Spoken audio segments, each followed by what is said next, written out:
full 2 days. Yeah, you just took lots of short rests and did lots of healing. But yeah, any Power longer level. than that, and you probably wouldn't still be here. It's not a very nice place. Are you doing a Gloomstalker again? I am. Kill him now. Okay, let's get started. Recap of last session. You guys currently find yourselves in Avernus, and you'd finally descended from El Terrell by climbing down the chains. As you guys made your way to the bottom of the chains, you found yourselves on the edge of the blood war. Demons and devils fighting each other. Demons trying to claw up the chains, and devils trying to fend them off along the shore of the river Styx. You guys managed to get down pretty safely, and then it was a matter of trying to get to Fort Knucklebones to try and find Chaka and Clonk, because that's one of Lulu's only memories of her time in Avernus, and she believes that these Kenku may be able to help her remember where she had planted the sword of Zariel with Yale, the loyal Hellrider of Zariel, in a bid to redeem her, reunite her with her celestial sword. Hopefully that will redeem Zariel, and then, well, she'll return El Terrell to the material plane. If not, well, think about that when the time comes. Avernus is far more brutal than what you would have expected, and standard methods of survivability and of survival. Not survival, but tracking or trying to orientate yourself in Avernus proved very difficult. In fact, normal methods that you would have used were practically useless. Distances in Avernus seem impossible to gauge. Locations almost seem to shift supernatural around you. Not to mention that the heat here is intense, and it's not just the heat; it's the supernatural malevolence of the place that is kind of bearing down on your soul. So walking just for 1 hour felt like you'd march for an entire day, and you've just seen this dusty, sandy hellscape. After a few hours, some of you guys were quite exhausted, including Lulu, but eventually, sure enough, about 10 miles from El Terrell, you'd stumbled across Fort Knucklebone. And hopefully, Chaka and Clonk are here. Actually, they are here. You see them. Most of you have just arrived. Perrin was already here. I've explained to him kind of what he's doing here, and he'll probably need you guys as well. So, because he can't stay at Fort Knucklebone. Alright, so Fort Knucklebone, you guys have literally just arrived. I'll just describe it to you guys. You can see there in the handout what it looks like. It's a fortified compound sitting atop a low plateau that rises out of a crater-pocked landscape. At the center of the compound is a hill of rust-colored stone. It resembles a clawed hand, like rising out of the ground, like knuckles. There are gaps between the fingers of these knuckly mountains. There's a jagged wall made of rock and bones and metal debris surrounding the hand-shaped hill. That is the border of the scrapyard of Fort Knucklebones. Other highlights visible include a gatehouse, atop which stand a half a dozen small figures on watch. They look like little gnomes. They have red hats, but when you come in closer to inspect them, you realize they're kind of feral. They have red glowing eyes, and their hats are dripping in ichor.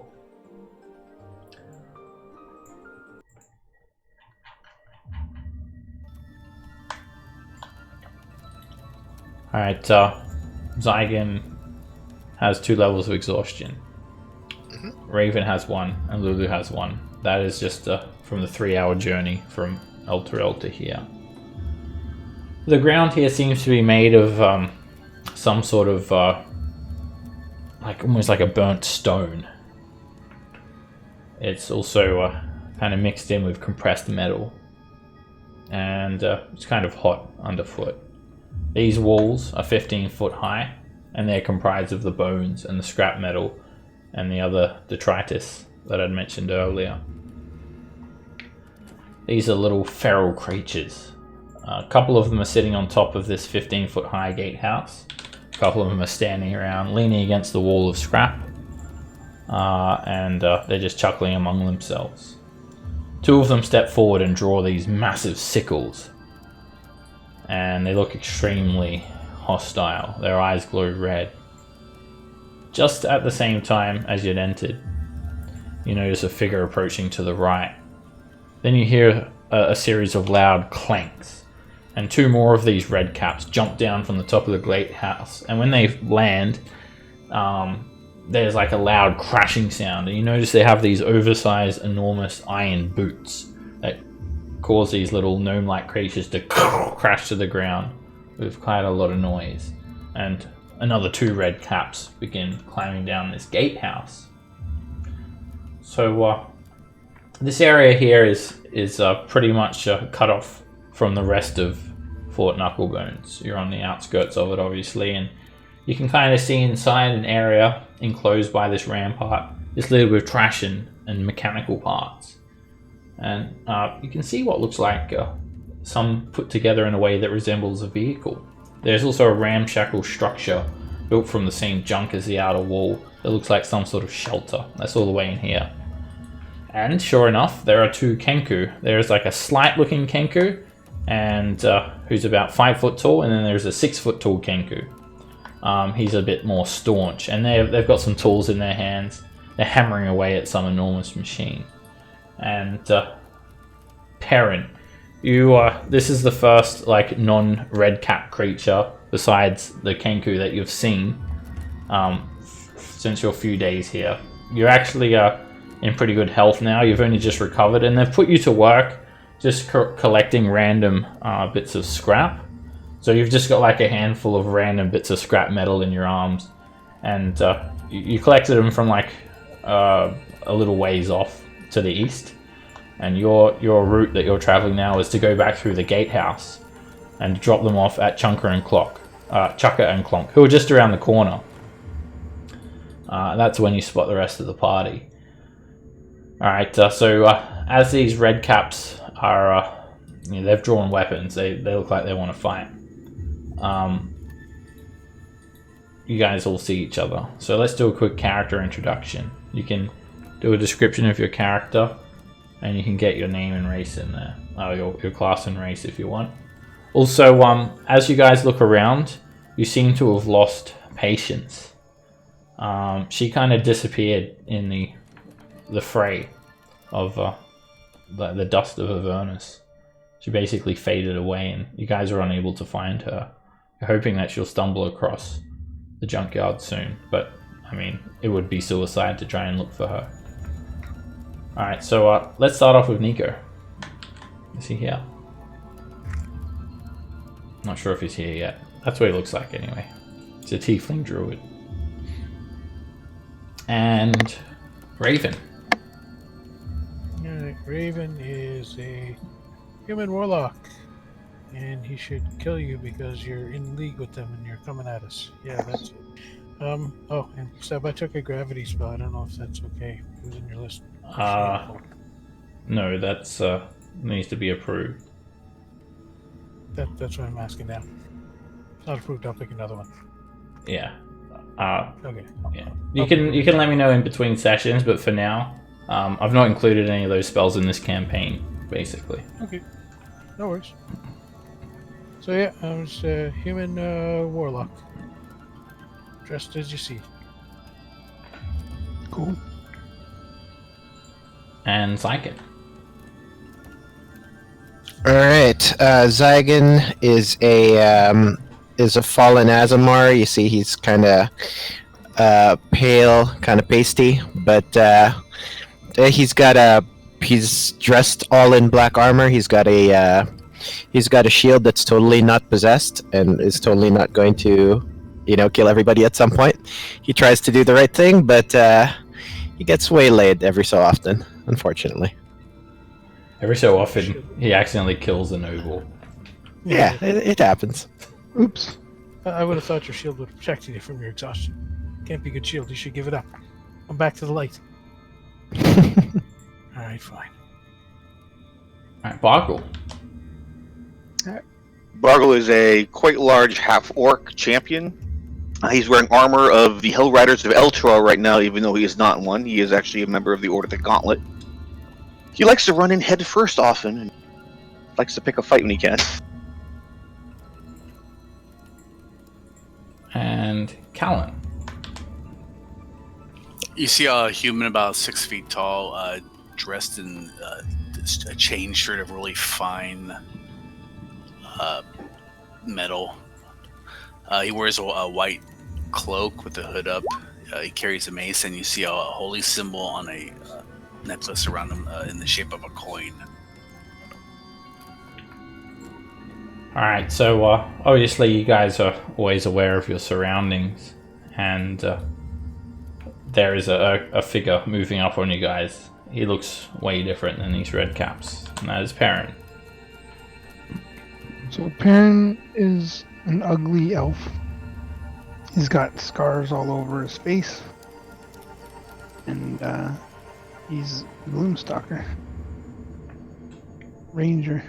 And yeah, has a little rogue in him. Hey, That's pretty much what he looks we like, don't except he has care way about his, more arrows. personal life. Just, He's quite attracted to Raven. I think she's cute. And accompanying the party is a small little golden elephant with feathery wings. It hovers a few feet above the ground. It's Lulu, little Holly fan. And Lulu actually gets in real close to everyone, as you guys seem to be kind of getting surrounded a little bit. And Perrin... Does this look like it's going to be a fight? You're not sure. These red cap, from what you've seen, seem to be very unpredictable. They've been kind of bullying you since you've arrived here, and you've just been trying to steer clear of them because there is about 100 of them that live here. And these things behind us here, what are these? They're also red caps, but they're much smaller. They actually have little holes cut out of their caps. And what they do is, there's like a pool of ichor here, which is just concentrated demon blood. They drip their cap, they soak their caps into the ichor, and they pull the caps over their head. And this sends them insane. They're kind of Great. a little bit smaller than the red caps. They're not much smaller. Is there any way I can make it over here and hide? Or is this going to go down right now? Yeah, you could hide from these red caps if you like. You could sort of. Oh Jesus, I can't hide here. You could hide here if you run across, like from where you are to there. Then obviously, you've got nowhere to hide. Alright, I'll just hide here. So yeah, what you could do is like when you come up around the corner, you could try and stay around that corner, and you can make a stealth check. Alright, you kind of stop to see what happens with the red caps, trying to not allow your presence to be detected by them. So the red caps have all drawn sickles, and one of them yells out. They're like little like small fey creatures. They're like feral gnomes. They sport tall red caps. You can see the vile ichor dripping off their caps. You can smell the bile stench from the ichor. And one of the red caps just yells out to you all in common. What's the password? And he steps forward, brandishing the sickle.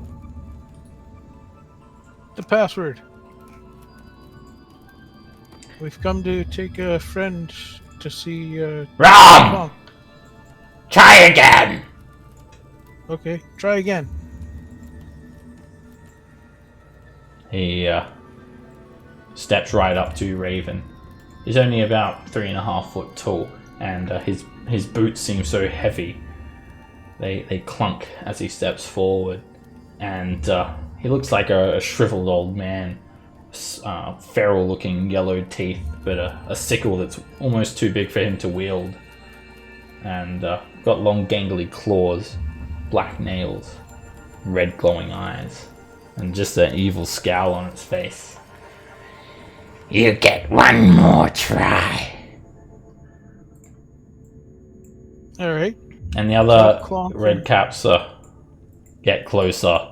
What's the password? Tell Clonk and Chonka that we have. Where'd she go? We have Lulu here to see them. Is that your final answer? And the other red caps We'll wait. move in even We'll closer. wait here while you tell. Is that your final answer? Sure is. Go tell them. We'll wait here. Alright, Raven, you back up away from the red cap, and he steps forward as you back up. And then he takes in a deep breath. I squeeze his lips together with my fingers. You're too far away from him to do that. Oh. Wow. Okay. You're 10 feet away. And he turns around to the other red caps, and then he just falls over in a peal of mirth. And all the other red caps start stomping their boots. They grab their guts and they start peeling over, rolling around on the ground, slapping their hands on the ground. We don't have a password! And then they all quickly jump to their feet. I laugh with him. That was hilarious. You can enter, but first you must let me kick you in the face. Yeah, I'm gonna say. One kick, then you can't go in. Okay. Let me kick him in the face, and points to Bargle. Okay. Barker's like, if you can reach it. Okay, just one kick, no move. Okay. One attempt at a kick. And he starts. He's got these massive iron boots. He starts to pull up his brown trousers that are stained with all sorts of scum.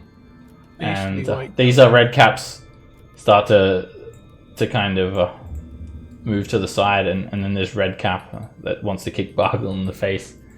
He lines up Bargle over here. And he's gonna like kick you in the face, Bargle, so what are you gonna do? I would actually see if he hits or not.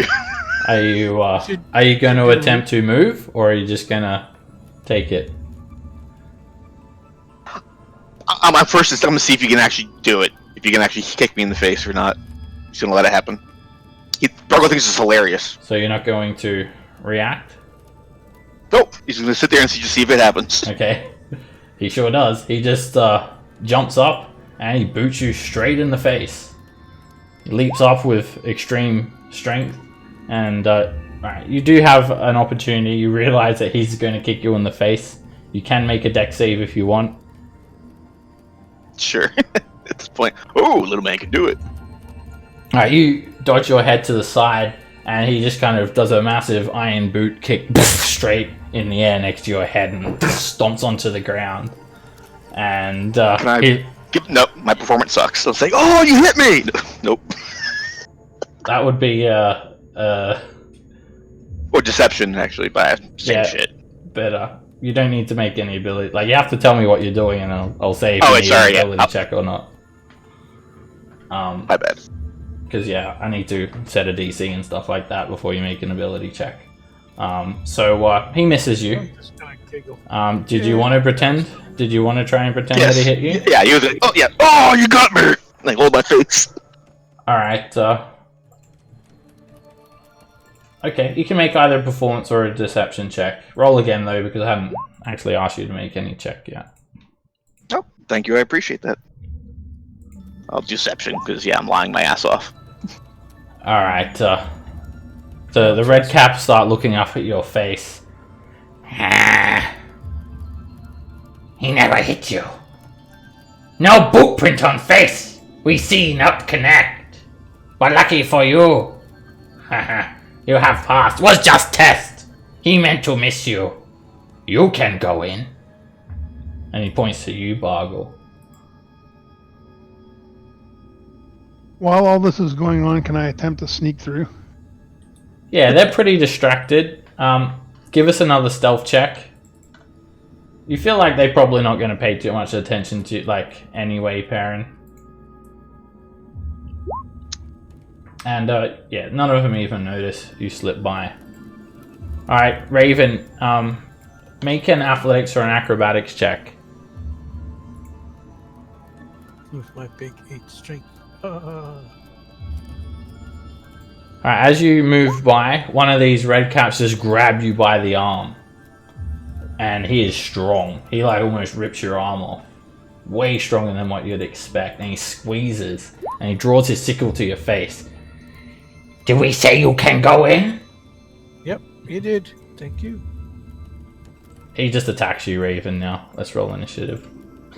He just he tries to attack you with his sickle. Alright, Alandir's not here. So we're just going to take him off. But yeah, he just attacks you immediately. Alright. The guy told me I could go in. They pointed at Bargle. Alright, Perrin, Oh, no, you're not going to be hidden from where you are because there's nothing to hide in. But Right. you see this red cap about to attack this guy. I mean, you know that these guys are bad news. So you're first So to do react. I finished laughing. He told me I could go in. Guys up here on this truck would help us if they knew what was going on. Maybe. They Chakra and Clonk seem to be the only like reasonable people that you met. They're the ones that did rescue you. Well, I'm gonna move back. Oh god. Nowhere to go. I guess here. This is the guy? Or this is the guy? This one has this one's got a hold of Raven, but they've all drawn sickles. They start laughing maniacally. And they just look like it's just a big brawl's about to erupt. So it's going down. Okay. Alright, so I'm going to shoot this guy.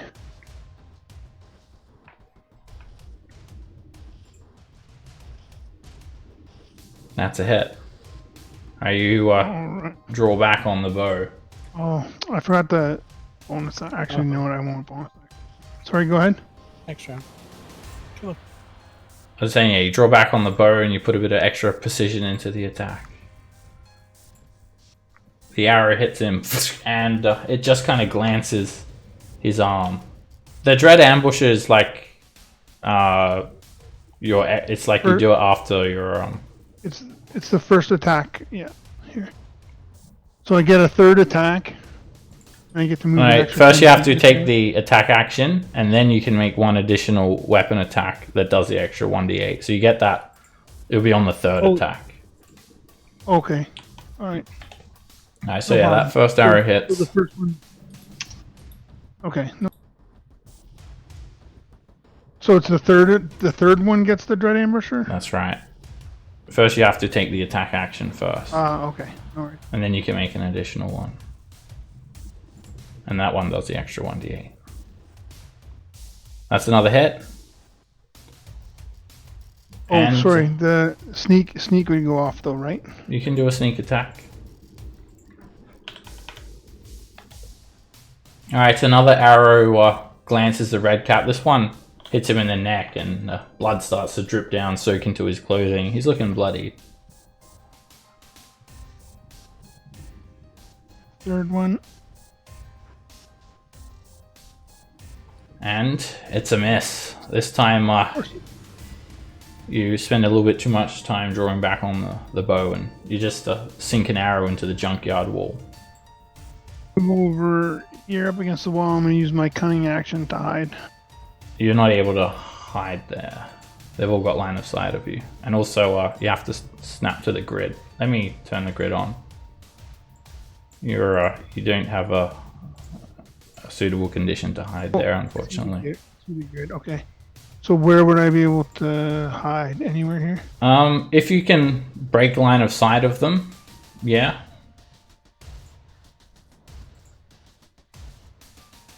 Is that? Are you holding down Alt?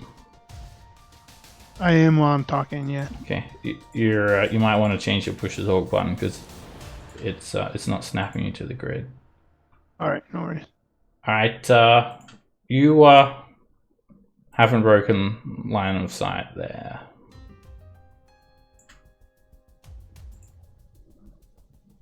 How about there? Yeah, you can hide, of course. As soon as you come out of the cover, you'll be no longer hidden. You can try and hide from a couple of them. There's nothing but just a small bit of wall to conceal you. Yeah, I hear you.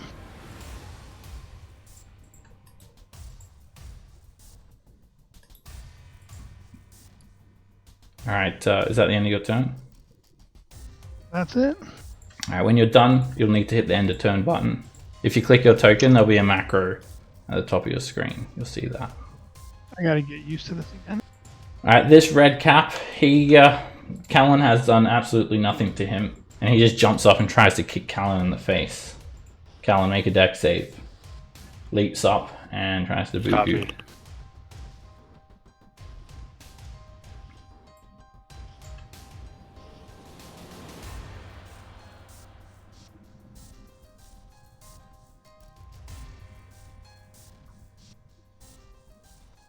Oops, it was running slow. Alright, Sorry. out of nowhere, he just chuckles, jumps up, and he puts that iron boot straight on your face. You take 17 bludgeoning damage, and you're knocked prone. My nose is broken. The other red caps begin to like jump on you, but this one's going to try and kick Raven. Raven, make a dex save.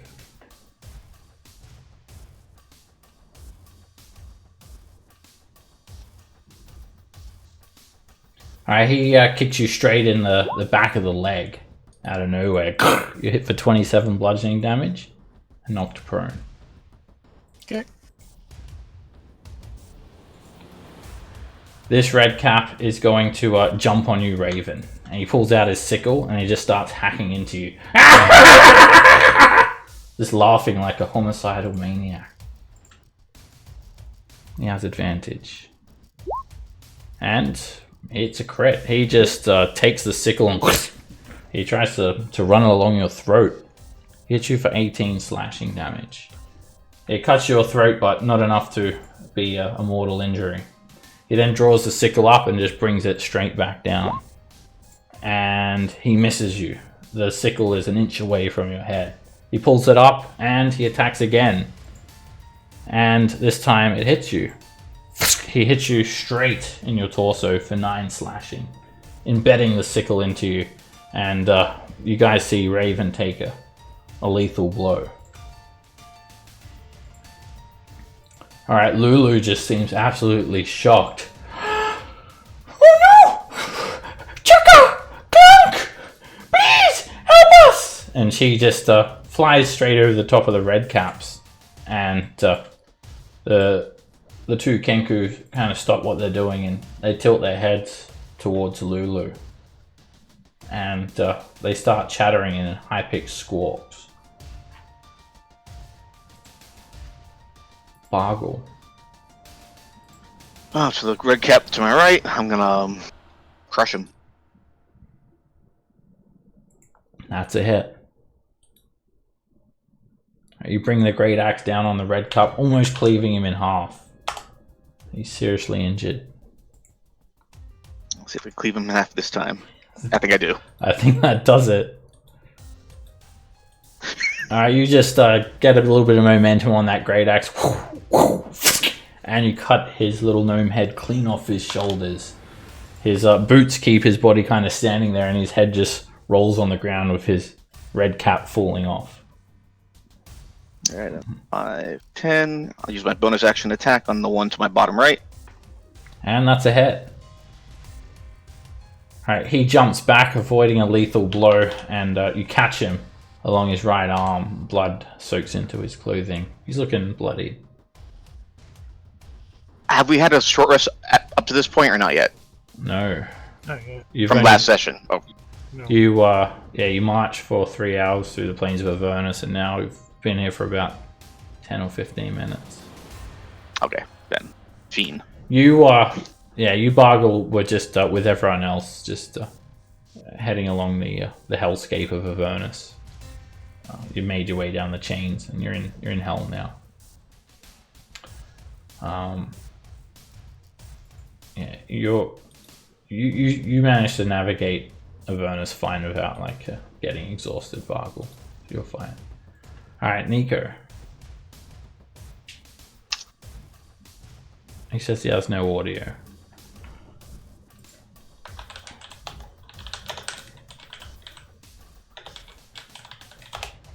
Okay, that is a hit. I guess he can't hear that. All right, a frigid beam of blue energy slams into the red cap's leg, and his boot gets a bit frozen up, and he kind of jumps up and down, hopping away with this frozen foot. Zygon. All right, I am actually going to head over 15 feet of movement because I'm exhausted, and then I'm going to go ahead and channel divinity conquering. All right, that'll get all of them.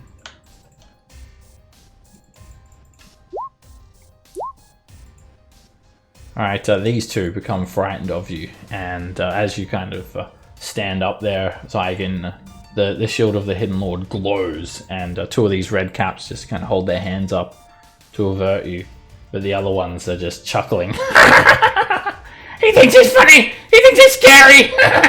Nothing a boot to the face can't fix! Alright, so because they're frightened, I have Aura of Conquest, so their movement speed reduces to 0, and they take damage at the start of their turn. Okay. Raven, make a death saving throw. Alrighty. Woohoo! You open your eyes, Raven. You manage to, as the red cap draws the sickle out of your gut, you manage to come into consciousness. You're mortally wounded. You're on the ground, but there is a red cap kind of slumped over you. It's no longer grappling you, though. It's also dead. I don't like you, Mr. Redcap. I am going to... I can cast the spell while I'm prone, right? Or I can stand up if I have enough. Yeah, I'm going to stand up. And I'm going to walk away. Bargo, you want to come with me down to like here? Sure. Alright. Come on down. You can be here. Alright, grab onto Bargle's arm, and you guys disappear and rematerialize a short distance away. And then bonus action, I'm going to spend 3 of my D6. Wait, aren't you multi-class, Raven? Oh no, you're not multi-class, nope. Right? Okay. And you're doing... You haven't finished your turn? Healing light. Okay. And for my bonus action, that's it. Alright, this red cap just starts hacking into Callan with his sickle. And that hits. He slashes you for 9 damage, Callan. And you're trying to roll around, use your armor to protect yourself. He hits you again. Slashes you with this sickle, and you take another injury for 9 slashing. And he attacks again, and it's a crit. He actually pierces a hole through your lucky coin of Timora, buckling it and hitting you straight in your gut. That's a mortal. I collapse in a heap. You guys just see blood spurt out everywhere as Callan hits the ground. And this red cap's going to look at you, Bargle, and point. Try dodging this one! And he runs up, dunk, dunk, and he tries to do a fly kick at you. Make a dexterity saving throw. These guys jump like way higher than what you would expect they would, given their small forms. And he just boots you straight in the face. You take 24 bludgeoning damage, and you're knocked prone.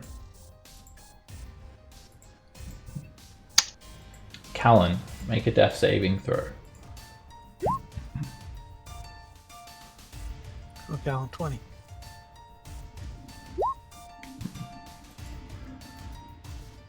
Success. Alright, at the start of this round, you hear a voice yell out from around the corner, Perrin, and everyone else hears this too. It's Clonk. He's yelling, "What a deal! Patience is a virtue! Can't keep the boss waiting! Can't keep the boss waiting!" In 3 different voices. And suddenly the red cap just kind of stop. And they kind of scatter. Do you guys break it up or continue fighting them? I'm totally okay with them wandering off. Mm-hmm. Alright. Bye. This breaks up the fight. You guys can stabilize Callan or get him up. 2 of them, the frightened ones, they just like run and jump onto this wall of scrap metal and they scurry off. One of them runs around the corner here, and these other 2 just they just sit back over here and lean their backs against the walls and start looting this guy. They drag the corpse over and they start rummaging through his pockets like nothing ever happened.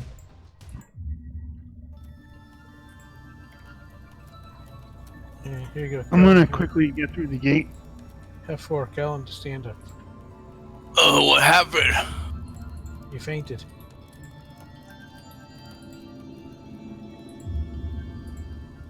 What's my whole body sore? You fell when you fainted. It's from lack of blood and slicing wounds. The 2 red Look, caps, we're up Thank you, while they're Rita. looting the other one, they just kind of scowl at you all. We was gonna let you pass anyway. Quit standing there like idiots. Come inside.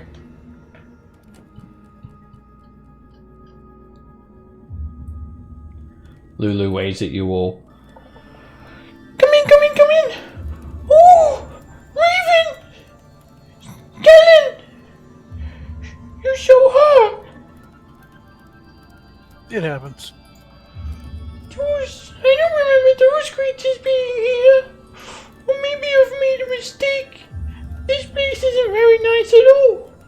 But Chucker and Clock are here and they stopped the fighting. Oh, that's nice. Appreciate that. So, yeah, it's this pair of Kenku here. And they're in the process of examining and fixing up strange vehicles. And I they just have admire the machine. an assortment of strange tools. And they're kind of just staring at you guys in wonder.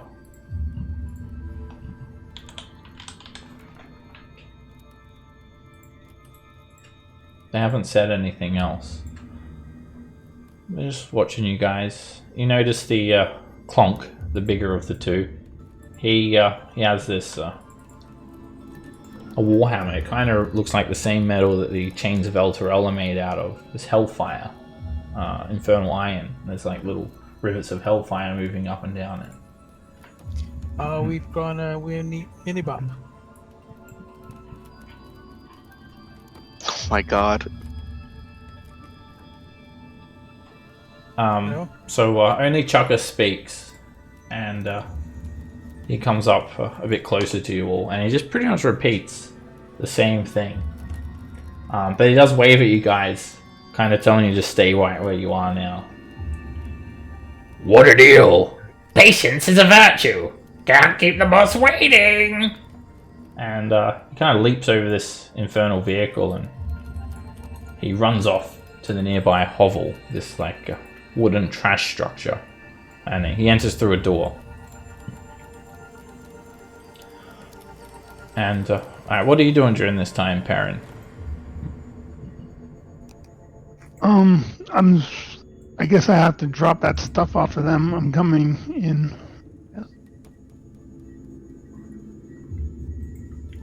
Alright, Clonk looks at you and Clonk doesn't really speak. He just kind of points. And he just points over here. And I bring it over. little curious Hollyphant kind of flies over towards you. Hey, mister! I scratch it behind the ear. Hi. She gets a little bit weary, but she kind of allows you to scratch her behind the ear. Oh, that's nice! Hey, thank you for helping us! Do you live here? I'm visiting with Clonk. Oh! I'm helping get the vehicle ready. Oh! My name's Lulu. Nice to meet you, and these are all my friends. We're on a journey to try and save a city and bring it back to the material plane, and we're doing it through the power of friendship. I give you the Care Bear stare. Well, Shut up and wait. I'm in need of some friends myself. I'm looking for to release a certain forest back to the material plane. Really? That's kind of like what we're doing, except it's not a forest. It's a city, and where there was rivers, there's lava, and there's big fireballs, and a big black narcotic ball that shoots lightning at everything. But we're trying to return it, and well, how do you know Chucker and Clonk? They found me and saved my life. They found you? I think they found me as well. And Lulu does like a little somersault in the air. You see, I got lost. There was a sword, and we plunged into the ground in this big tower, and a scab went all over the sword, and then I was lost, and then I was thirsty, and Chucker and Clonk found me, and they took me here. And then So I throw up my hand for a high five. I go, twinsies. And then she actually looks a little bit sad and doesn't high five you back. And then I can't remember anything else. I've lost my memory. That's sad. Maybe we can help you. Really? We'll find them. Hey guys! Sure, why not? This We're guy all who friends. helped us, he said he could help us. He helped us, we should help him back. But damn, he's ugly. Really am. That's okay. As long as we have the power of friendship, it doesn't matter if he's ugly. Definitely only want to be friend zone. Chucker returns. And he's leading this tall creature. She's wearing a long tattered shift covered in mud and blood and mold and worse. It's a hag. And she just creeps forward, emerging from the hovel. What's her name? Add Maggie. You don't know. You haven't met her yet. No, you know her man. You know her name is Mad Maggie because you can see the template, but your character doesn't know that. Yeah, no. So, yeah, she emerges from that hovel, and her eyes, they seem to move independently of each other as she approaches. They're just kind of googling around in her head, looking in different directions, like looking at Raven with one and looking at Zygon with the other. And she has this straggly brown hair hanging in front of them. There are two ravens perched on her shoulders. The ravens have red eyes, and they scrutinize you all. And behind her, there is this hulking creature. It's built of disparate fiendish parts, and it's kind of trudging along. It looks like it has like the legs of a bone devil, the body of a barb devil, or the horns of a spine devil, and different devilish body parts. And it's kind of moaning, and it's hopping on one foot. I pull Zygon up beside me and say, look out, it's devilish Voltron. I pull Zygon up beside me. Ah, there. Wow, that is a thing. Is Is the worm eating it, or is it eating the worm? It has a I think that's its a tube. It looks like a worm. It's attached to its chest, wraps around its neck, and seems to be sewed into its mouth. And as it's hopping along, it's making these groaning sounds. And it doesn't seem to be actually eating from this tube or anything like that. As this hag gets a little bit closer, finally, her eyes focus keenly on your group. And on Lulu specifically. She clasps her hands together and croaks. My goodness! And as she speaks, there's spittle dribbling from her mouth. Where did you find such a treasure?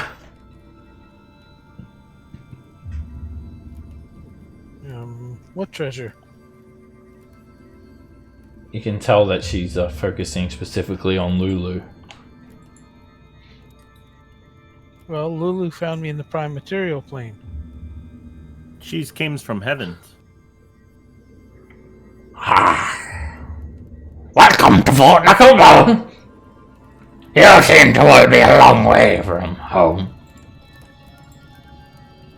What brings you here?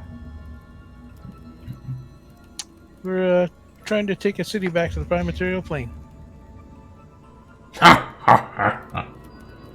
Let me ask you that again. What brings you here? This time I put more emphasis on here. Oh, we came to talk to Clunk and Chunka. They know Lulu here. How do they?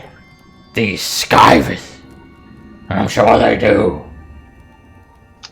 Are you sure you haven't come to trade? I must have it.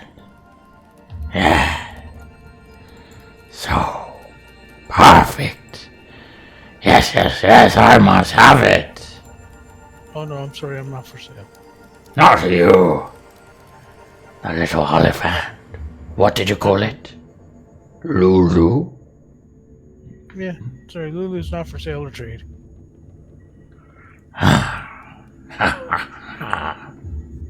Hard to get. How is your time in Avernus being? You all look like you're not quite acclimated yet. Yeah, it's kind of hot.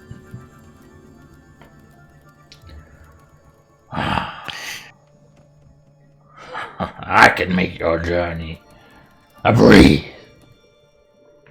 And then she kind of extends her clawed hand to this infernal war machine and a couple of other that are around here. I'll describe them to you. Alright, firstly, you've got this one. It is a demon grinder. It looks like it's in a state of disrepair. And you guys recognize it from one of the ones that had crashed into Helm's Shield Hall. It's just like a huge... it looks like a garbage truck. It's got spiked wheels, a massive wrecking ball on the back of it, and this massive like chomping claw at the front of it. And then she kind of extends her other hands, and you see this little, it looks like a motorbike.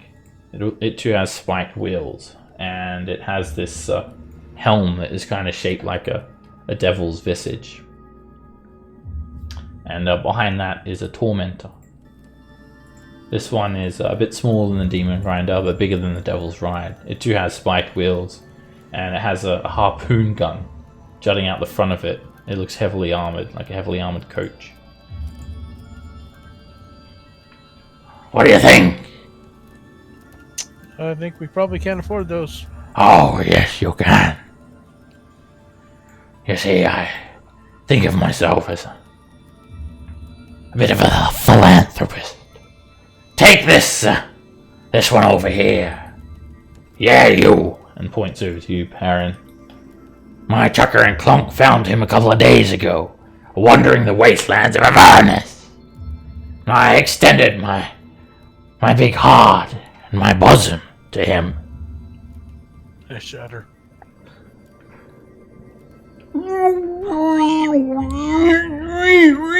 Mickey hops up and down. Ah, yes, Mickey, yes. Feeding time is soon. I apologize. Mickey's due for his nap and feeding time soon. The two ravens crow at you guys. What exactly does a Mickey eat? Don't worry about that. I will nourish him. He is not your concern. Don't worry. He won't eat you unless I tell him to. Let's hope it doesn't come to that. You would have to seriously offend me for it to come to that. Pins and needles! Prepare Mickey's bed. Go and make it for him. I'll be there soon. Ah! And the two little ravens flutter off, go inside the hovel. Come with me. You stay here, Mickey. You're got an owie foot. Come on! Come on. I saw you got into a bit of a tiff with them red caps. Yeah, they're annoying. What was that all about? I don't know. Them being them. Did you kill any? I think we killed one or two. I don't hold that against you. And as she walks up, this little red cap just kind of gets in her way. And she just, with supernatural strength, just grabs one of their heads and just like launches him through the air and smashes him up against this wall. Piss off! Get out of my way! All of you! And they scatter. She almost like crushes his head. He's like all looking all beat up. And Stick my tongue out. Yeah. they stick their tongue out at you too. I smile at them. Maggie moves I look at up. all these red cats and I'm like, I'm glad we stopped that fight. There's 6 of them guarding what looks like a small garage here, and Maggie just just screeches at them, and the red caps separate. They scatter. Don't worry, I won't treat you like that. Mad Mickey will protect you from these annoying little shits. What do you think? This is my personal garage. Ooh, I like the Harley. And you see the 2 devil's rides, 3 tormentors, and another vehicle, a scavenger. It has like a claw arm attached to the back of it. It looks like it's made for scavenging, believe it or not. I believe it. You can see it has a lot of storage as well for spare parts. And you've actually collected a few parts from one of these that Chucker and Clonk had brought in from the Avernian Wastelands, Perrin. I'll let you pick any one you want for the little Hollyphant. What do you say? They're all in Not for pristine sale. condition. It's a sentient being, not for sale. Or trade. No, don't Is let there that deter you. Is there anything else we might be able to trade with you aside from the Hollyphant? He's our friend. Yeah. Come on, I'll give you 2. Any 2 you want. Got a devil or demon enemy or something we can kill instead? Huh? Huh? Forgive me. I was so rude. The Hollyphant is yours. But my offer still stands. Nevertheless, I respect your decision. I'm coming, Mickey. I must go and tend to Mickey. Come with me. Never enter this garage without my permission. She wanders back over to Mickey, Chucker and Clonk. You can hear Chucker and Clonk clanging away, and Chucker's kind of scratching his head as he's looking at this demon grinder that have some sort of problem with the axle or something.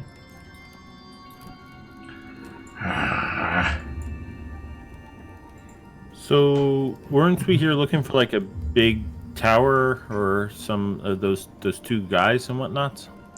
Yeah, Chucker and Clonk.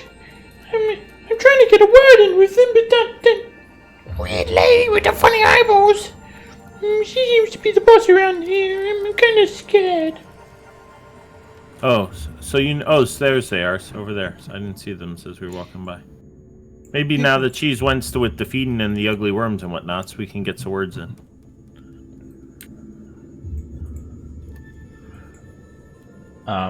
Yeah, Chukka waves at Lulu again as she kind of curiously peeks her head around the corner. Ah! Lulu! Lulu! Lulu! Lulu! That's me! Hello. Lulu? How are you? Do you remember me, Checker and Clunk? Lulu! Hey! Excuse me. Can't you see they're trying to work around here? I don't have enough soul coins to pay people to slack off.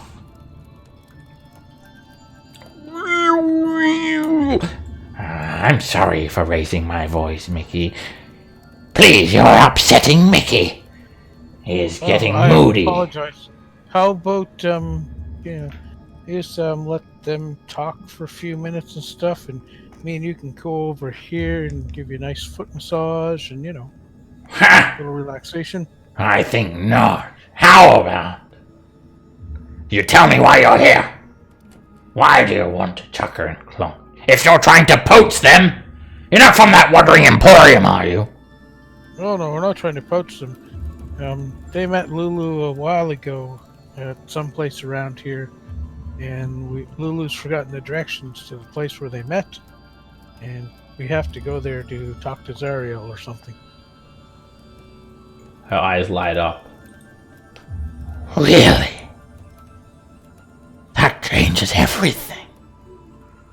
Oh, you're most welcome to stay. Please talk to Chucker and Clunk. But you won't have much luck remembering anything. Isn't that right, little Oliphant? Yeah. My memories are all muddled up, and I was hoping Chucker and Clunk saw where I put the sword. I mean, I don't remember nothing. Do you know, Chucker? No fucking idea. No fucking idea. Oh. What did he say? So, He said, why does... No fucking idea. Why does Maggie's knows about Lulu's not having memories and what's not? I don't remember Maggie. Oh. I hear a couple of things, you know. Small hell, this Avernus. I know many things. What can you share some of those things? You know, being small hells and what's not. You gives us some gossips, we gives you some gossips. It'd be great.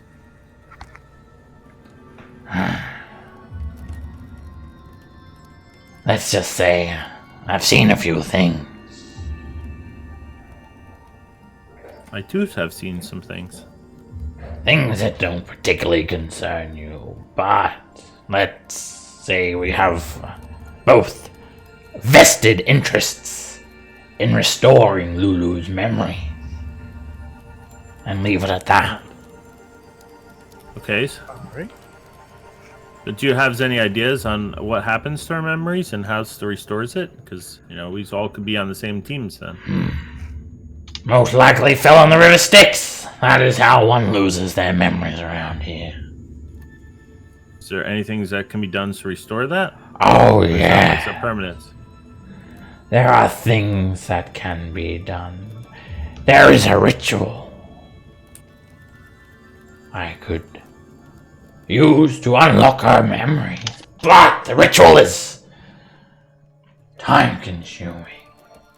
It is costly, and I'm not sure if I have the time for it. Maggie turns her head as Mickey gets more annoying. I'll make you all a deal. I'll sleep on it.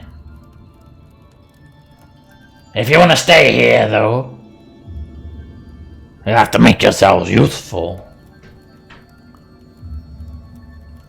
Baron will show you around. He's only worked here for a couple of days, but he's made himself useful. Do some work for me. I'll be judging you on how you perform. Please me, and I'll perform the ritual. Perhaps I'll even extend my assistance to you. Oh, there, Mickey. Granny Maggie's here. It's feeding time, I know. And she reaches up and takes the tube out of Mickey's chest, and this ichor spills down onto his gangly foot. And then she opens her coat and sticks the tube onto her bosom. Oh, you're so cute. Oh, there, Mickey. Oh, if you'll excuse me, I have to put him to sleep. Make yourselves useful. I'll see you tomorrow.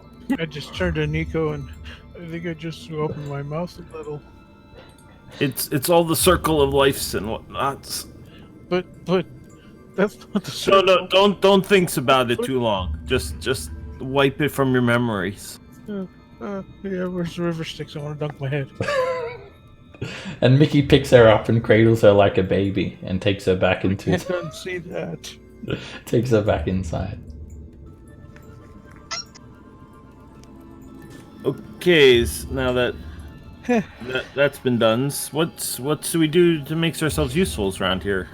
Maybe Clunk and Chaka need some helps. Sit for an hour. Yes, Nice. I don't think that's so useful, but I mean, Is there a you can nice go cool ahead and do place that. around here? Yeah, you guys aren't like traveling the wastelands of Avernus, so it's not like you are feeling the effects so much. There is this pervasive evil about, but you're not going to get like exhausted from just hanging around here. Oh, good. Find a place to sit down for an hour then. How about on this barrel right here? I mean, can we go around and ask people or something what they need help with, or is that like? Well, you do see Chaka and Clonk actually kind of scratching their heads. They seem to be angrily hammering on this demon grinder. Something's not working, and Chaka's scratching his head. Clonk has just got his warhammer and he just starts smacking one of the panels right repeatedly. And Raven, you can take a short rest, or anyone that wishes to take a short rest, you can do so, but you'll pretty much just be sitting around watching this for the next hour. Oh, you'll need to reset your hit die as well. For some reason, I've set them all to D4s. You'll need to. Can I see if they need help? I'm like, what's the problems? Maybe I can help with this. Alright, Clonk just gives up his hammering and just kind of crosses his feathered arms. But Chaka looks up at you. It's broken. I can't fix it. Can you see? What's wrong with it? Yeah, I mean, with my vast experience with these machines and whatnots, I can look at it. Looks like you're. I don't know. Do I see anything noticeably wrong with it? So yeah, there's Maybe Oh, go on. maybe you just need to kick it. Or push. Plug it in. Like and that's turn it off and turn it back on again. A couple. yeah, of exactly. That is the meathead school of fixing things. Or maybe I could just offer some guidance to them. Well, what they're trying. they've taken off like one of the side panels, and you can see the internals of this thing. There are different gears, and it looks like there is some sort of spike or something. Something's wrong with the gears. But you would need to make. It takes you 10 minutes. You need to make an Arcana or an Investigation check. All right. I mean, with my headband on, I'm feeling way better at that than usual. So let's go it.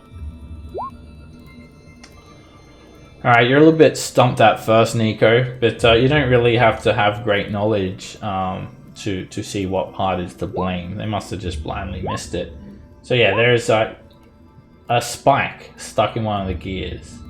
And it kind of looks like the other parts of the internal workings of this vehicle, except you notice a bit of ichor dripping out of it. And it looks like a spike from a demon that's got stuck in there and surging with demonic energy. You see this kind of purple glow, and it reminds you of the companion above El Terrell. And yeah, you reckon it could be fixed. There are multiple ways to fix it.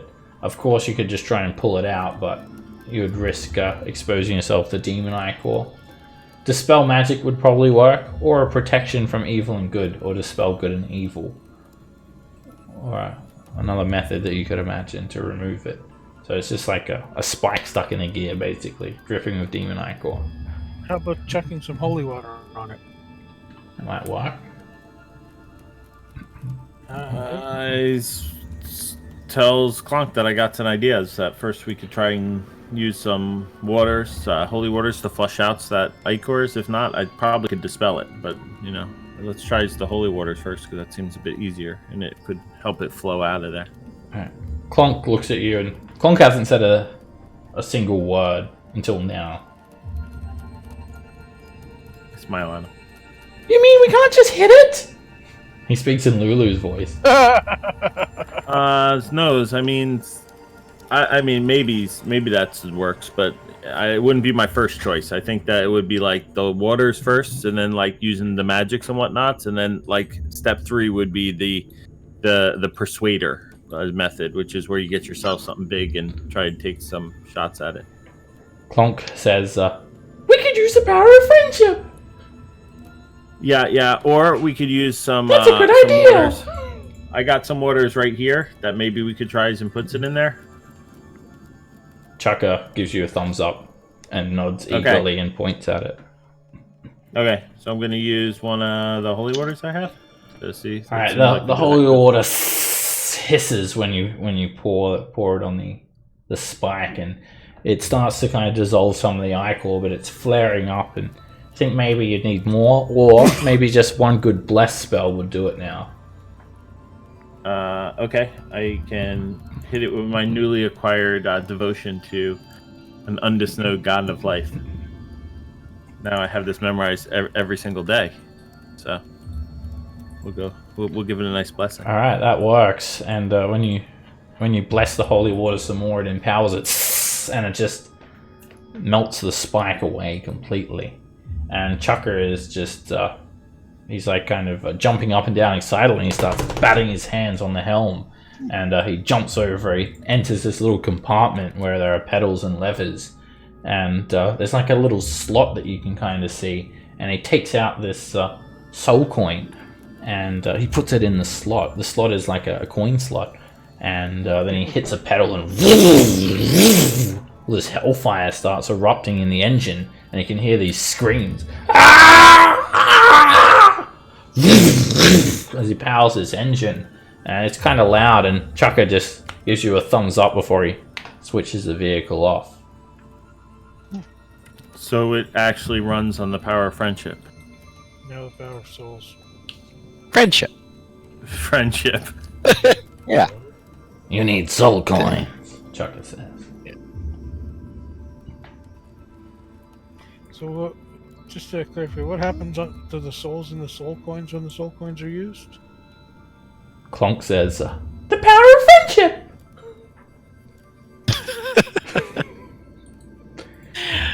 Okay. I'm just gonna look that's away. Good to know. I'm going to try to remember that information then. Maybe you could write it down like a little book or something. Professor. I Chaka, got like a little piece of information, a little piece of things here. hey, you can Because someone told us before, I'm just trying to remember it. What do you mean? about soul coins. Yeah. So What's her name? That was teleported us here. you guys know about soul We coins. found one. Argle's got it. Yeah, you've got one, but I'll reiterate. So where is the soul coin? Bargle's got it. All right, so Yep. they're at 5 inches across, and so quite big, and an inch thick, minted from infernal iron, and it has souls trapped inside it, basically. It's been minted from Infernal Iron, so there is a soul inside. And that seemed to release the souls into the engine of this vehicle to power it like fuel. It's also a common currency here. And Chukka seems quite excited and he runs off to Mad Maggie's hovel. Probably to go tell her that Okay, so you guys done good. when the coins are used, then they don't like destroy the soul. It just releases it after so many uses. No, it destroys the soul if you feel like It these. says it releases them. If you destroy the coin, you feel like the souls have been trapped in the engine and been consumed. It's like a fuel. Yeah, that was probably that screamings and whatnots that was happening there. Was it, when they're trying to get to turn over, they don't mean like the engine. They probably mean like the souls and whatnot. Yeah, now We should free them then. Yeah, I Yeah, agree. I mean, I'd love to do that, but I don't think we knows how to like free souls from the grips of the nine hells and whatnot. Well, we can destroy the soul coins. Yeah, let's smash them. Well, I mean, I don't think that gets rid of their souls and all. It just kind of makes their souls not being used for currency and all. I mean, their souls probably are still they goes and turns into the demons that we did the researching on and whatnot. Oh, remember? Doesn't matter. We need to free the souls. If we destroy it, it'll free the soul, and it should go to somewhere good. As long as they're not evil. It says it right there in the handout. Look. See? That's right. Yes. But yeah, no. It if you destroy it with a Hellfire weapon, the soul will be saved, and that would be considered a good act. You feel like though putting it in these machines is not freeing the soul; it's consuming it. Yeah.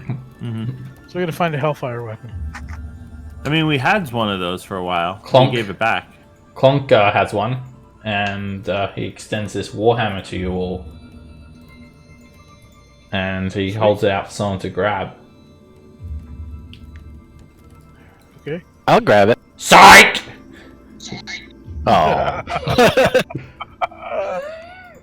And then he just chuckles. You should put the soul coin on the ground and get him to smash it, and we'll see what happens. Hey, you! Shh, over here! Over here! A red cap's calling you guys over. What? Hey, Yeah, no, I've had enough of you guys. come on, I got a present. No. He's got something in his hand. His hand is closed. Forget about those other guys. We're not all that bad. Welcome present. Come on.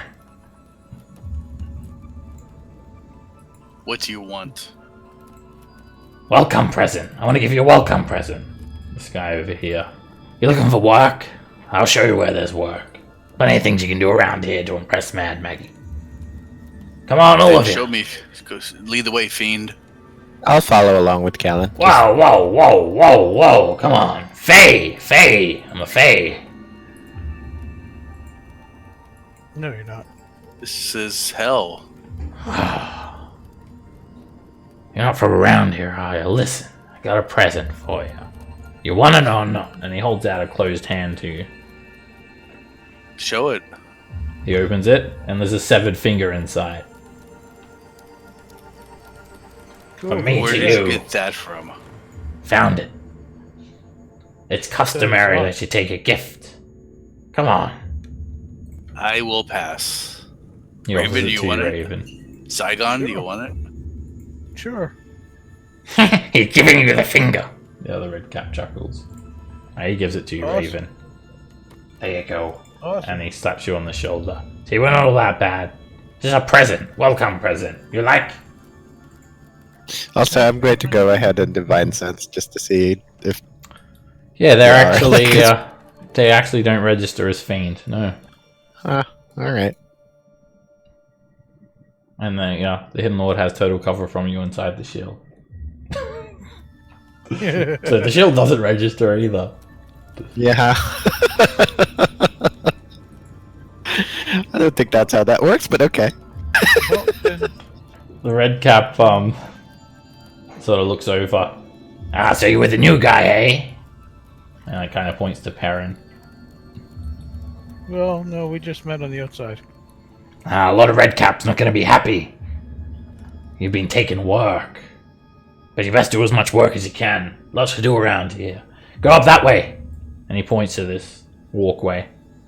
You see plenty of work around there. All right, let me just check something first. Do.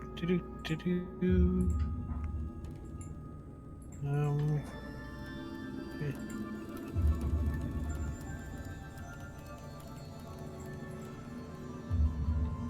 One willing creature. All right, which one of you wants to come up with me? Ah, we gotta stay here, pal. We gotta guard this garage. Yeah. All right. Anyone give you trouble, you show them that finger. I'll go. You give him the We'll finger.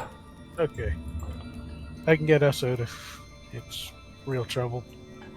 Alright, you guys make your way through this this pathway. It literally looks like a path has just been cut through the rubble, and there's more red caps up here. They're all like chattering, and they're doing something.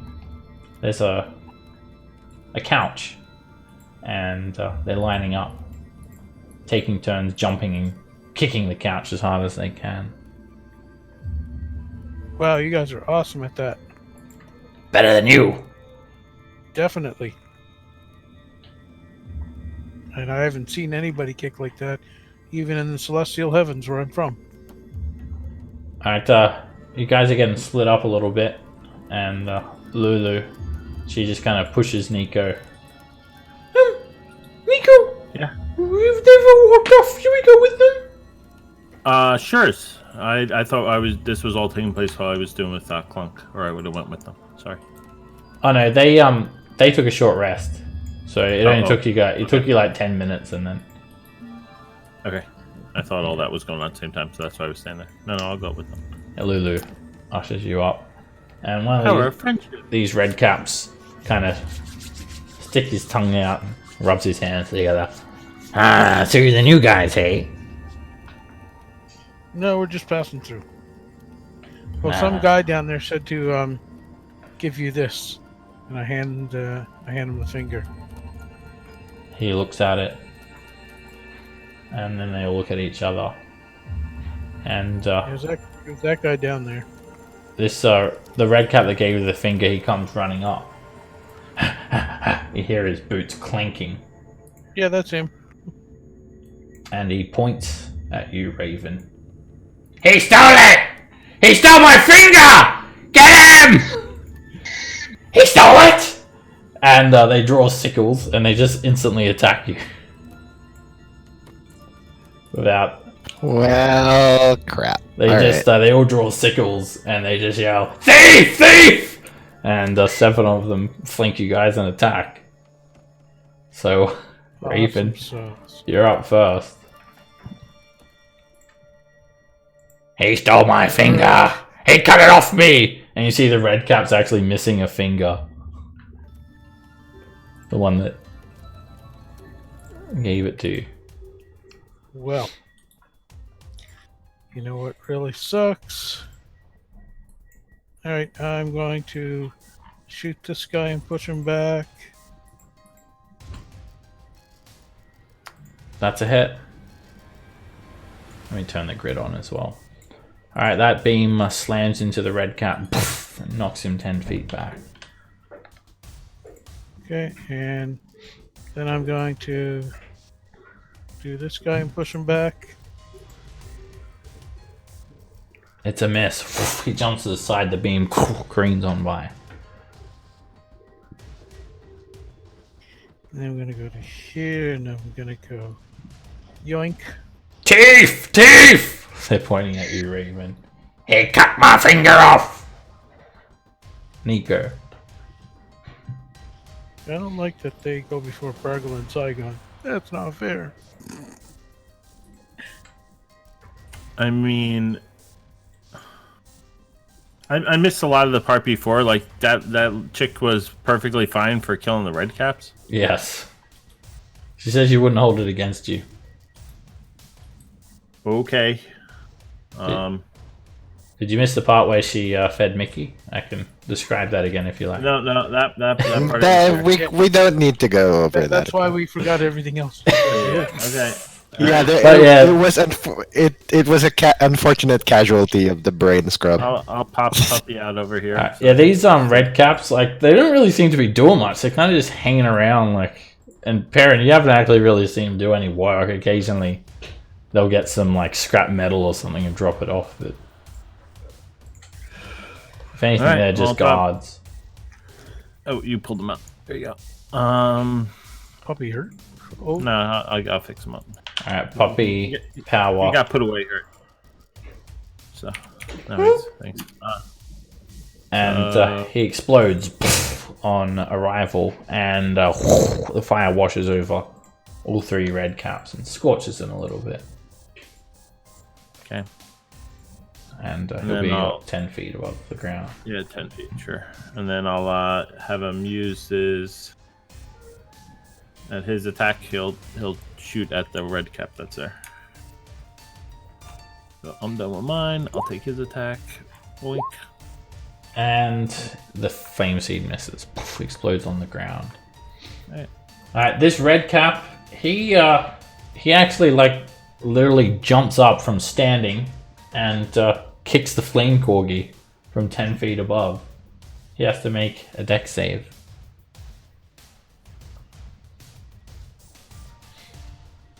It does like a somersault kick, like drop kick.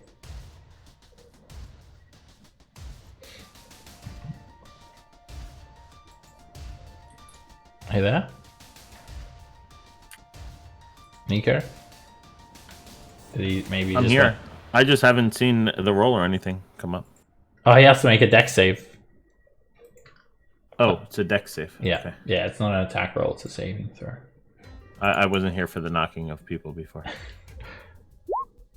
Alright, Flame Corgi just elevates himself a couple of feet out of reach of that red cap's boot, and the red cap just smashes down onto the ground and starts waving his sickle up at the corgi. Alright, this one just starts running and just tries to fly kick Zygon in the face. Dex save, Zygon.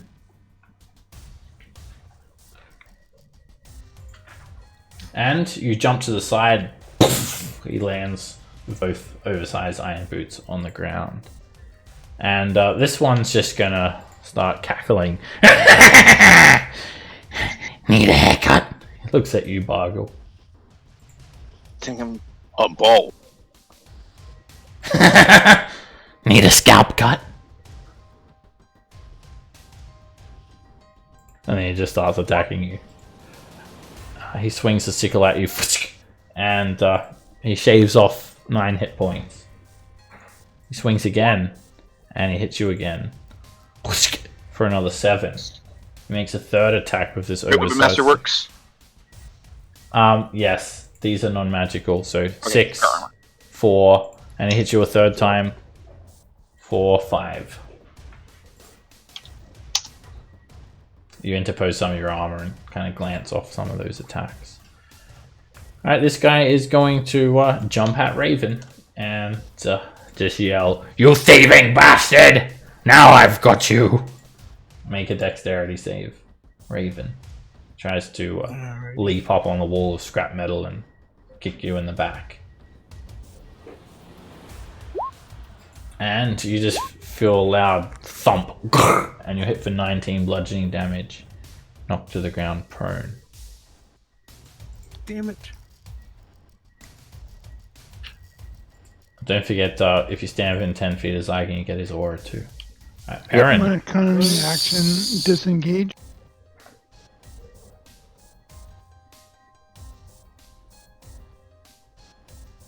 I'm gonna move here, and then I'm gonna shoot that gentleman.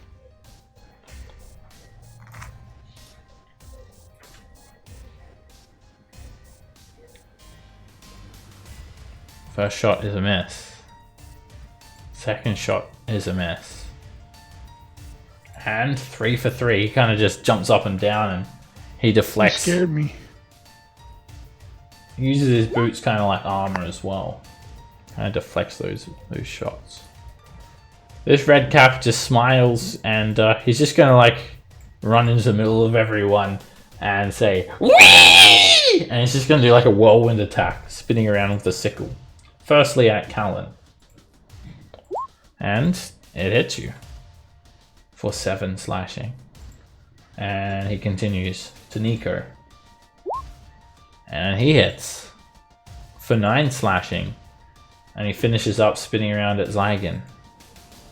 And the sickle just clings straight off your armor. And he kind of uses his boots to get his balance. This red cap is going to stomp along the ground. And he's going to do like a wall jump at Zygon. Zygon, make a dex save.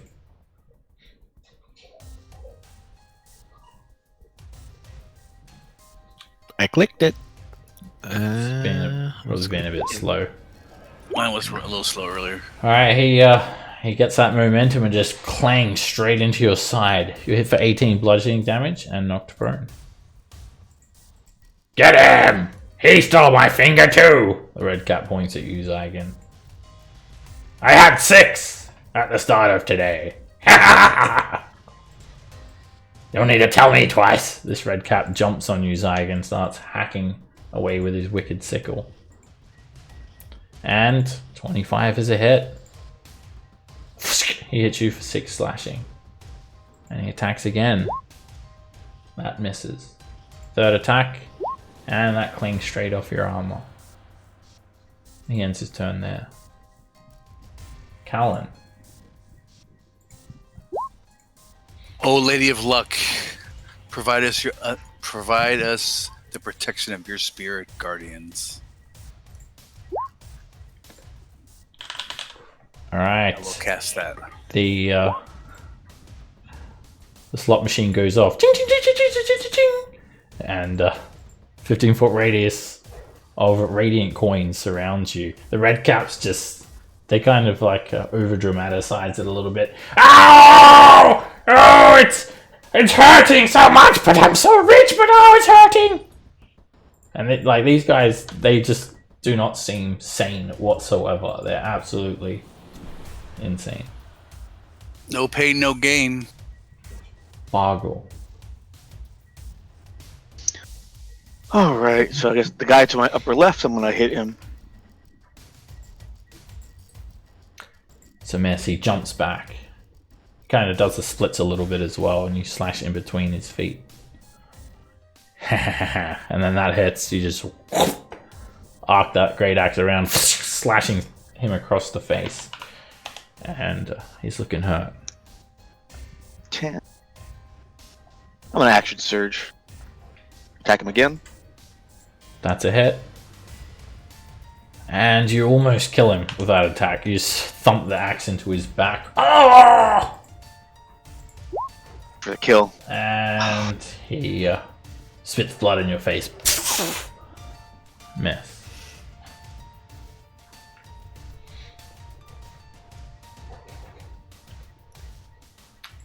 Zygon. Come on, EOT. If it's being slow, I'll just skip it ahead anyway. It's All right. I'm just going to take a look around. Is there anything? How's this? What does this room look like? Also, they took full damage from the flame corgi, right? yeah. So it's a 15-foot wall of scrap metal, and then you've just got the open skies of Avernus above you. There's scrap metal, bones, and other detritus. Other than that, yeah, that's it. Okay. Going to spend my not that one. Stand up of my 15 feet of movement, so I can move like what, five more feet? You can move 10 more. You round down, so 5 to stand up. Okay. Then I shall move to here. Take your attacks of opportunity. Yep. Both red caps jump and slash at the same time. Ah! Miss. And a miss. All right. This one actually, when he misses you, Zygon, he doesn't actually like contact you, but as he comes off that swing, the blade of his sickle just falls down on the ground in front of him, and he looks over at this red cap. Did you do that? I'll strangle you! And yeah, he turns on that other red cap. All right, and then where's our good friend? Fireball template. Oh, I thought you were talking about Lulu. I'm here. I mean, she's also my friend. Maybe not for long if she doesn't save. The Hidden Lord just murmurs to you, We ain't got time for this shit, Zygon. Fire! Yep, that's the Celestial. Maybe not right there. That would be my choice. Nah, that hits. Sparkle's good. Bargo can take it. He's strong. He's a worthy sacrifice. Yeah, Bargo wouldn't have an issue with it if it saves everyone else. Do it! Do it! All right. We'll do that then. So that should hit 5 of them, right? Yeah. And Bargo. And Corgi. yeah, nothing here. I'm gonna use my de-inspiration on my deck save, so. Okay. You get your +10. You get your +4. I also don't have Fireball set up, so I'll just roll it right here. Nothing in this scrapyard looks flammable so far, except for Maggie's hovel. So you don't have to worry about that they were kicking right there. Yeah, the couch is. It's already. All the springs are already busted. Alright, so I'll just roll them all manually.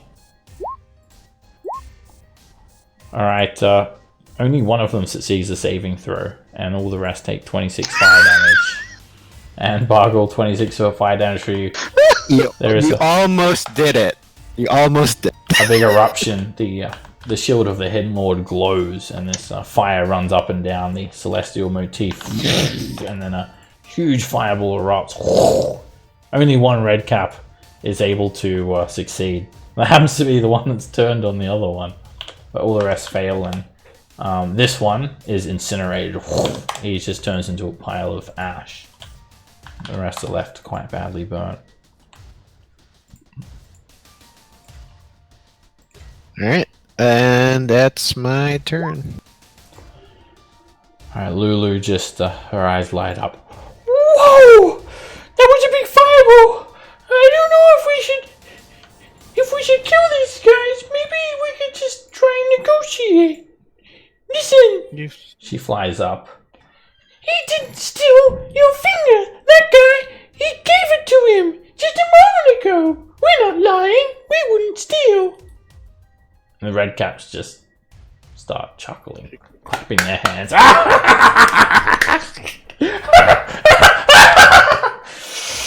Oh, you make me so mad! And she just flies over here and just explodes with a trumpet of blasting. You haven't seen this one before. It is an explosion. And it does a 60-foot cone of thunderous energy. And she'll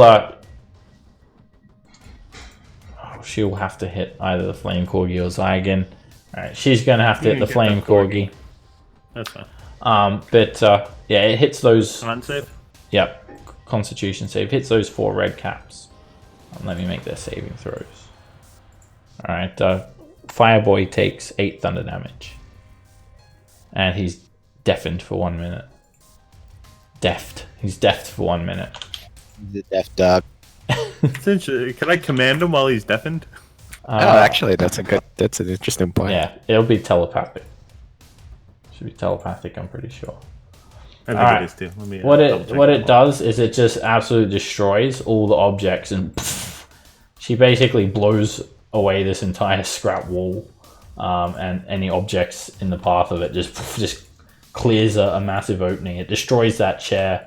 There's like a random bit of scrap metal here on the ground. It is just ripped apart, and she just clears like a 60-foot pathway through all of the junk here.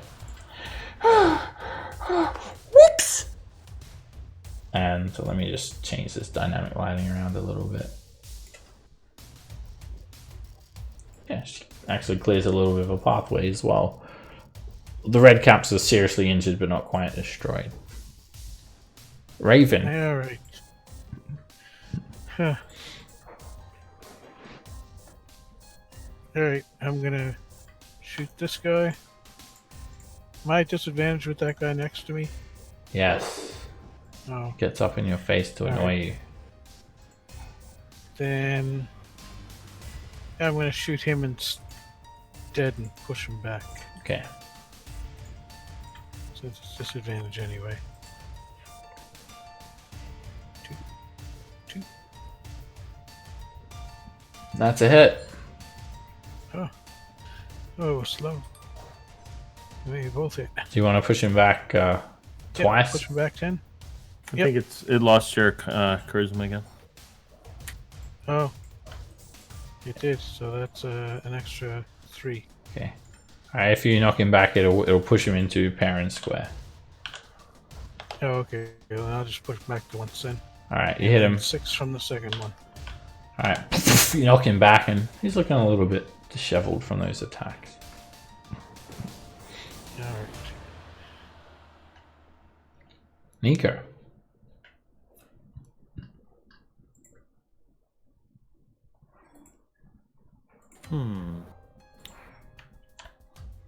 Alright. Oh, that was the fireball was excellent. Good fun there. I'm gonna try and think fire thoughts at them. Alright, It's very Is that- warm, but radiant. Is that me as well? No, I can exclude friends with word of radiant. alright, the most injured one here succeeds. Then the next most injured one, he is just kind of melted from the radiant energy. And then the one above you and the one to your left, they both succeed. This guy gets schmelted. They're kind of hardy, these little creatures. I see that. Okay, and then let me just double check on. The ones both the ones up top have used their reaction, right? Did they? Yeah. Oh they yeah. swung on I second. didn't give them their markers. How could I do that? Okay, that makes it better. I will come over here then. Come. All right. So 5, 10, 15, 20, 25. So I'll just run all the way around, and then I'll call for the puppy to come over and teleport us. So after my turn, he'll come over and then do his thing, where he will. I leap up, blink.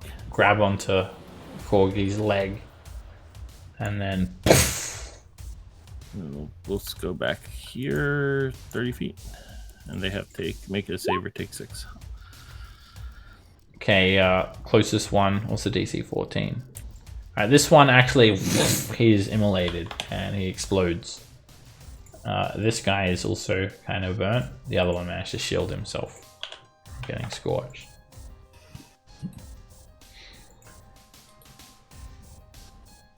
Alright, wisdom save for this guy. And he resists the spirit guardians. He slowly makes his way through it. 1 stomp. 2 stomp. And then he's like winding up his leg. And then he just tries to kick you, Cullen. Make a dexterity saving throw.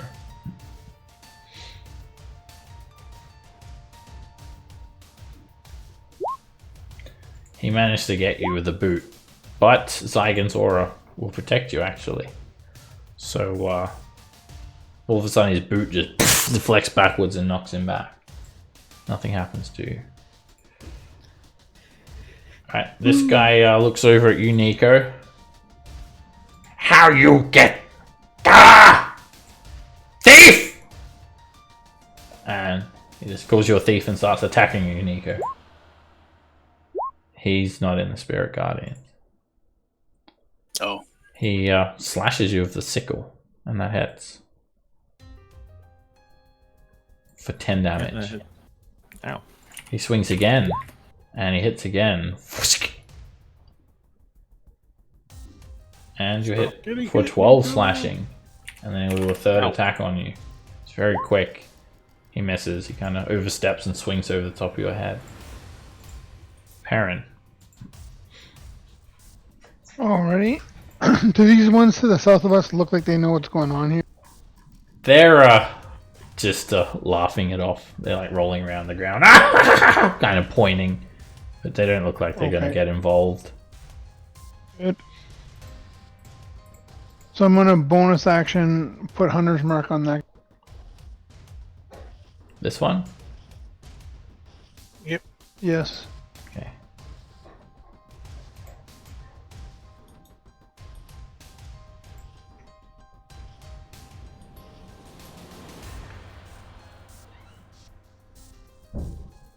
And I would like to shoot him and hit this time. Would be nice.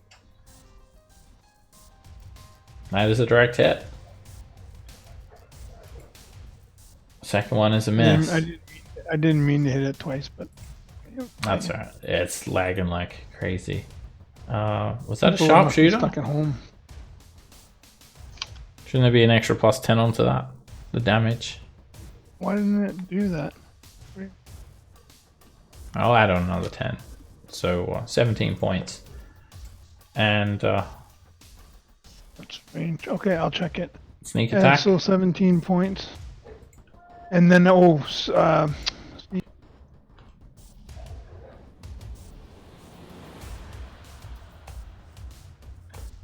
that's not working either. Alright, 23 damage. You just hit the red cap straight in the back and knocks him forward. And he's looking seriously injured. That second arrow just whizzed on by him and missed. Okay, and Alright, these red caps are pretty much getting melted away from the Spirit Guardians now. Their eyes kind of expand like balloons. Their flesh becomes red and bubbly, and he just melts down. And just his like long mustache and beard are left in this pile of goop and his sickle. Another one starts his turn, and he's not quite melted down. His face is like dripping with his own flesh, and it makes him look even scarier. He just screams like a maniac and runs in at you, Callan, and tries to kick you with his boot. Dex save.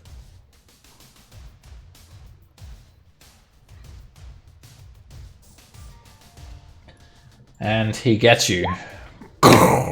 He kicks you straight in the nuts for 20 bludgeoning damage. lucky roll.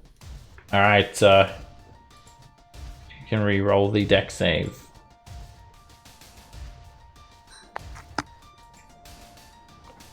Alright, re-roll it. And that gives you a 12 plus Saigon's bonus, which is 4.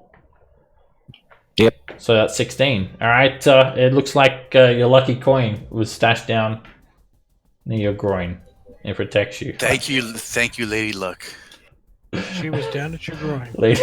Lady Luck was down there. Where else would she be? Well, you know. Luck be a lady tonight. Callan. But not that lady from Thailand. I'll swing at this one with my mate. It's a mess. He taunts you as he ducks under the swing. Bargle. The one to my right. And that is a hit. You split him straight down the center of his skull. The one below me. That's a hit. And you cut his head off. 10. 1, 2, 5. And bonus action on this guy. That is a hit. He just sees the incoming doom and just yells, "Ha ha! Guess what? He didn't steal it! I gave it to him!" And then he just like slices his head off too, and it just rolls along the ground. I go. Yeah. All right. I go over to his corpse and I take the other fingers off that hand. Okay. Never trust What a are you- red cap. What are you Never using? trust a red cap. What's that? Just a knife. You have a knife? You think that's all necessary and whatnot? Lulu has got something to say about that as well. What are you doing, Raven? Well, if I stole his fingers, I might as well have them. Well, I don't think we should do that. Come on, he got what's coming to him. That's gross. Please don't. Alright, fine. I take his finger and I poke a string through it and put it around my neck as a necklace. And I wear it proudly as we walk out. Do you have string? I got some, I guess I can fray a bit. Alright, there anything you up can, here? You can make a necklace at the end of your next short rest. You'll have to craft that. It's not something you Right. can just instantly do. Okay. Alright, Is there anything else up here? beyond this area where Lulu had basically destroyed an entire wall is just the red wastelands of Avernus and these massive red mountains that look like knuckles.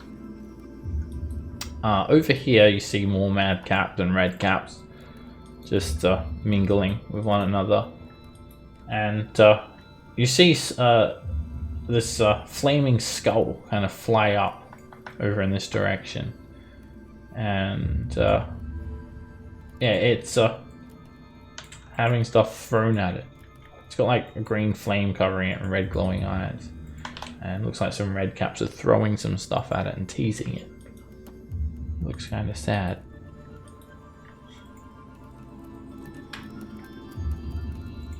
Oh.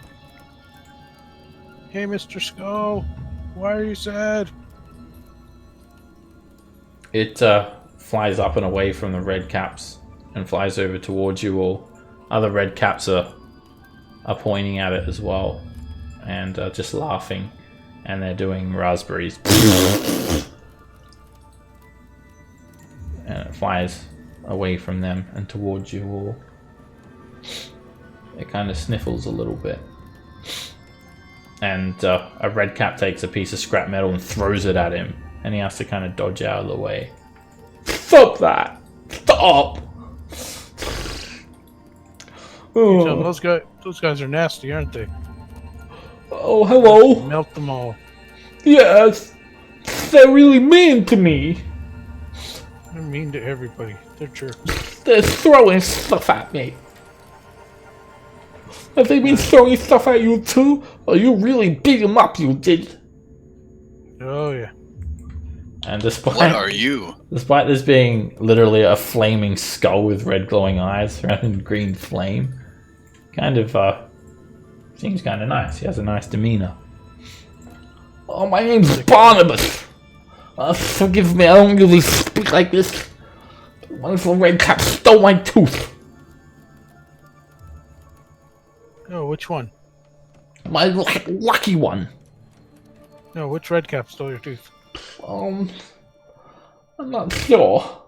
They think it's a lucky charm, and I saw them passing it to one another. They're always swapping it around. Oh, glad they have your tooth for a lucky charm instead of my incredibly lucky redcap finger. And I hold it up. Ah. Oh, it's not lucky at all. They grabbed me and they held me down. One of them kicked me right in the mouth and stole it. And now I can't speak properly. And Mad Maggie's going to get angry at me. Well, Don't tell Mad Maggie this, will you?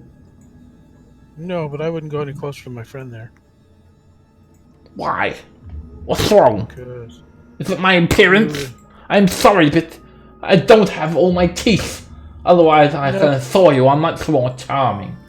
It's not your appearance. It's he's got a spell that doesn't work well against other people. Oh, that thing? Yeah. Oh, yes. I can see that. That looks Yeah. scary. All right. Hey, who wants to trade a tooth for a lucky finger? Wait!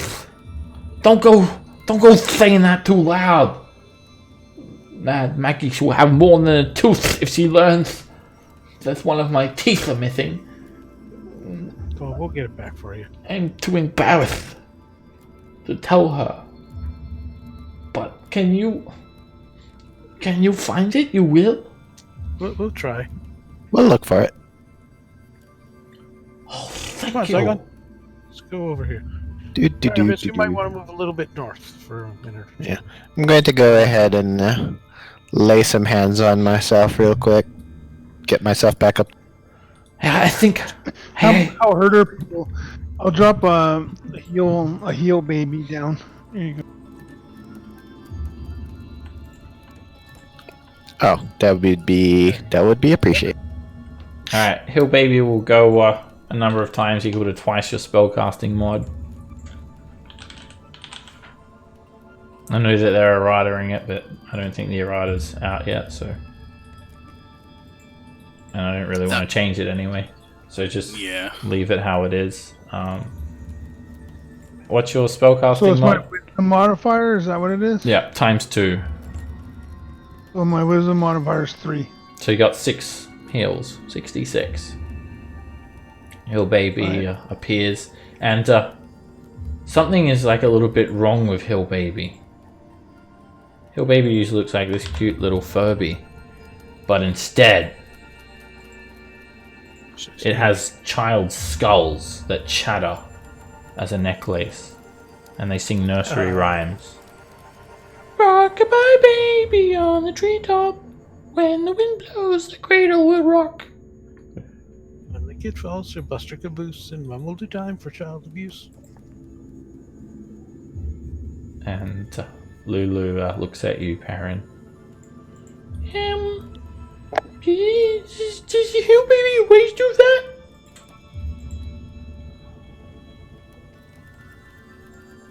Sure. So it's sorry, 66 total. Yep, you got 6 heals, 4d6. All right. So I guess There you go. whoever needs it the Gargle most and first. Saigon. Probably give it to Bargle, because I can heal myself. Just give it to Bargle. I mean, I could cast this spell one more time too if you need it. It's still early in the day. I don't want to. True. See, Oh, if that's we can- we can- a gorgeous necklace that your Hill Baby's got there. Yeah. I so really like the heal touch with the myself. child skulls. Or do people roll it as they? I think there's a Hill Baby macro. You can, anyone can, maybe whoever is taking it can heal. Whoever's using them just hit the button. Yeah, I'm just burning my lay on hands. It's easier because that one takes an action to use. So heal baby is more. It's better for fighting. As you move up, Kellen Barnabas moves back, but he kind of gets close to Raven. Hey, you! Yeah. Do you see that little madcap? Come on. This one. I think that's Grubber. I think that's the one that took my tooth, but I can't be sure because they all look the same. Hey, Grubber, did you take his tooth? Alright, these little madcaps are just a little bit smaller than the red caps. They have the caps completely pulled over their faces and they're dripping with ichor. They're actually drinking it. And they're taking turns like sucking each other's caps, like sucking the sweet ichor out of their caps. Ew. And they seem to be having fun until you come over, Raven. And they all turn towards you. Their gazes pierce you. And they draw sickles. And they spread out in a line of 3. What the fuck you say to us? Huh? Do you have its tooth? I'll trade you a lucky red cap finger for the tooth. Shut up! Shut up!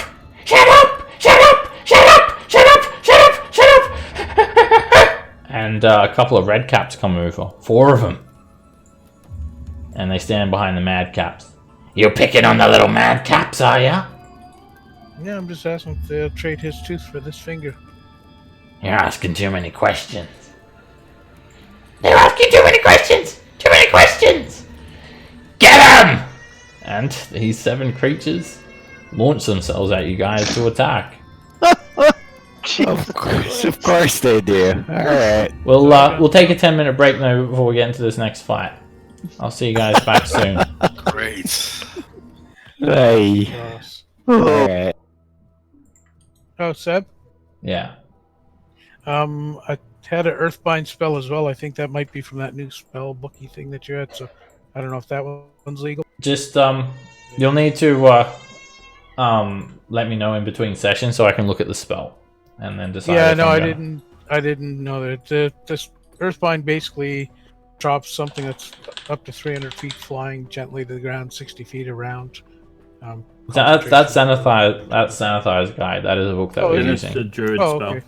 Yeah, Oh, sweet. it's just the the chrono whatever it is, chrono Chronomancer, yeah. chronothurgy. Just those spells. And they can be allowed, but you just have to let me know because There you go. they're supposed to be for Sharpshooter. certain wizard classes or something. But anyway, just if you want to use Okay. one, Those the critical those roll spe- ones, yeah. yeah. So we're sorry, I was only half paying attention. So we can use those, or If you want to use one, just let me know, and I'll see if it's suitable, if it fits the theme of your class or whatnot, and then also if they are included, some NPCs might show up with some of those spells too. Yeah. Anyway, Okay. I'll see you guys back soon. Okay.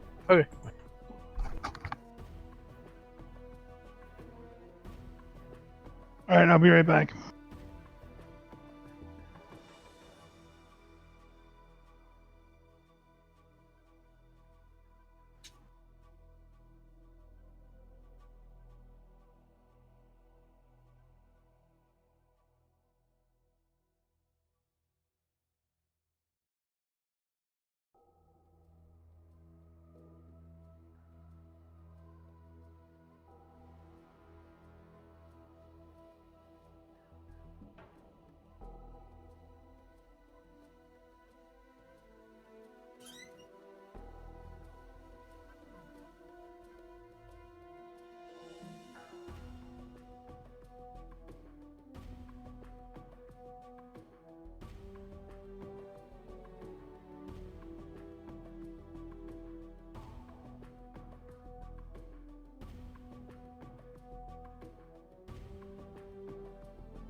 Hello, hello.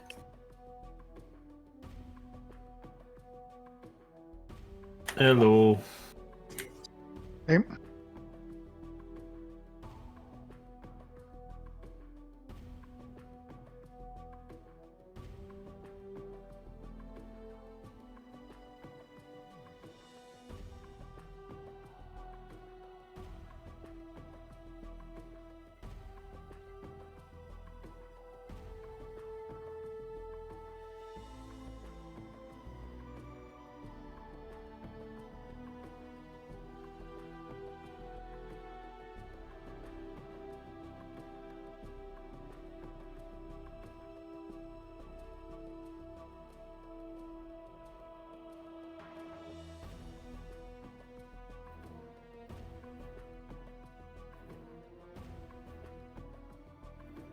How you guys doing? We'll see. Getting along well with Avernus's first residents that you guys have met? It's a match made in heaven. So, you guys thought the red caps are insane. These mad caps are mad. And they have caps. I'd say, And they're all insane. what's that? Said they're mad and they're also insane. They are, at the same time. You notice that they've actually got little sickles jutting out of their boots. While the red caps seem to kind of bludgeon people to death. These mad caps really look like they just want to slice people. And other than that, they're very similar to the red caps. You can literally see the way that the actual caps are soaked, though. There's even more ichor on their caps. And they just scream, and 7 of these guys are going to run at Raven, so I'll roll initiative. All you did was talk to them. I need to put my Dex modifier on the back end of my thing here. Hang on. What's your... Yeah, you'll go first before the mad caps for sure. Alright, these 10-minute and 1-hour spells are still active. It's only been a few minutes since you guys had actually finished the last fight. Alright, Perrin, you're up first. Alright, I'm going to use my Hunter's Mark. And put it on the madcap here. And it just raises its sickle and it sees this kind of spectral target appear on its chest. As it looks down, it questions it.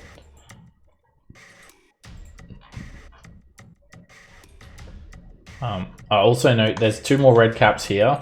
They're not involved in this fight. They actually kind of like just jump on a bit of scrap, and they look like they've got some sort of popped corn that they're eating. Could be Nice. popcorn itself. Hopefully it's got extra butter. Alright, that is a narrow miss.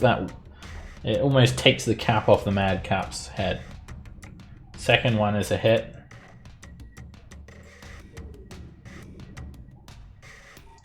And don't forget your Hunter's Mark. Yeah, sorry. Something happened here and I lost my character sheet. It's all good.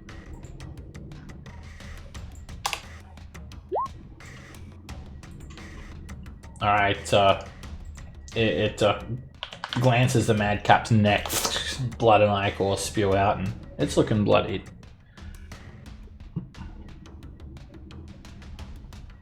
That is a hit.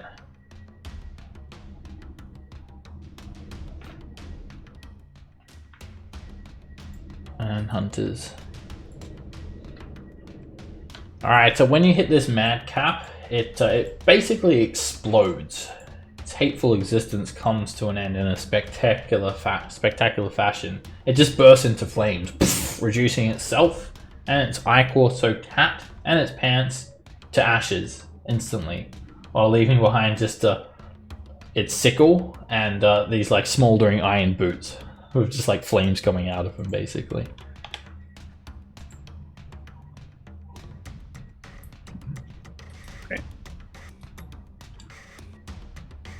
Barnabas just he will not be in your spirit guardians, Callan. He would have moved over this way when you'd moved up. He just yells to these red caps and mad caps. I know one of you have got my tooth! Stop it! Just stop it! And his eyes just glow, and he casts Fireball on all of them. You've made me mad now. Ah, kindred spirit, I see. Better him than me. And Barnabas has had enough. And he just fireballs a whole lot of them. It just scorches the ground. Whoops. I clicked the wrong thing. Alright, let me try again. Alright, they will make dex saves to try to dive out of the way.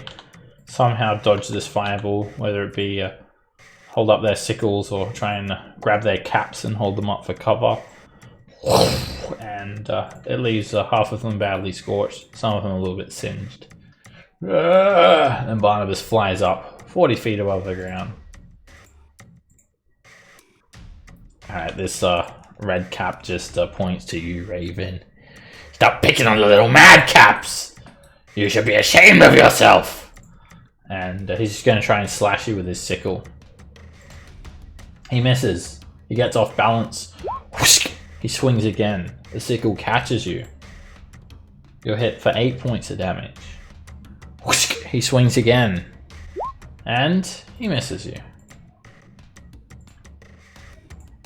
He ends his turn there. Callan. Okay. Most of them are in that corner. I'll move over there to bring the flying coins with me.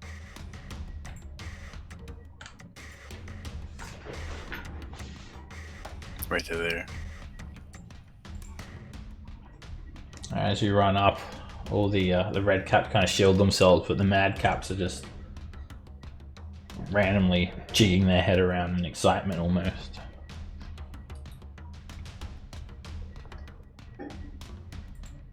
And Nice to is get that it. one. Oh, this mace actually works. And it just clips the red cap. He's looking hurt though. Add to the injuries from the scorchingness. Zyken. What do you think, guys? Are we going to be fighting another set of these later on? Ugh, F it. Yeah. Let's try to finish this sooner rather than later. Go ahead and put down a fireball template. I think you'll be able to hit all of them easily. Yeah. Okay. Then. Yeah. Alright, the Hidden Lord just chuckles. Yes! This is the most fun I've had for quite some time. And, yeah. An even bigger explosion than Barnabas's fireball erupts. And 23 fire damage. Scorches the ground, scorches the scrap metal, and one of these madcap adds to the explosion with just his flaming boots remaining, and 2 red caps burn to the ground as well.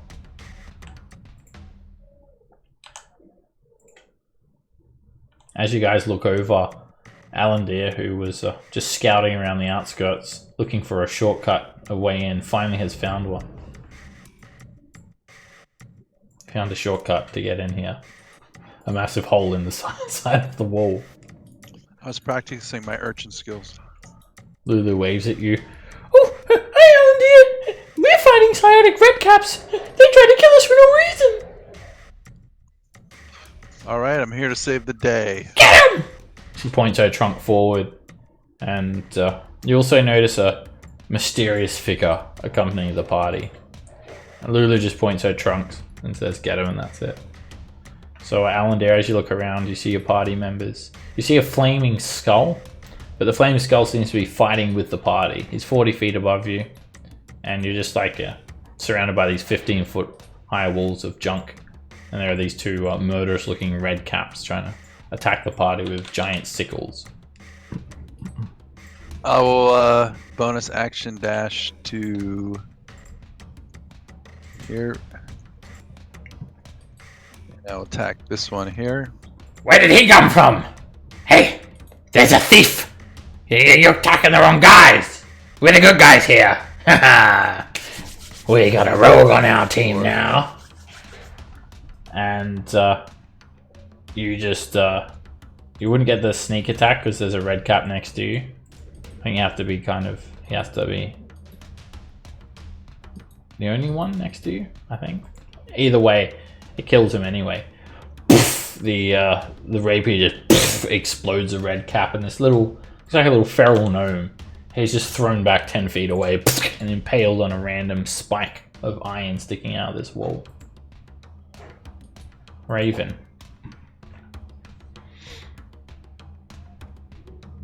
So as the red caps have run at you, Raven, just pretty much all just got absolutely incinerated. With just a couple left, almost dead. Within an instant. I think you're muted, Ed. Both beams hit. You should do your beams one at a time as well. Alright, that first one just explodes the red cap, and that second beam just whizzes on by and just dissipates on the far wall.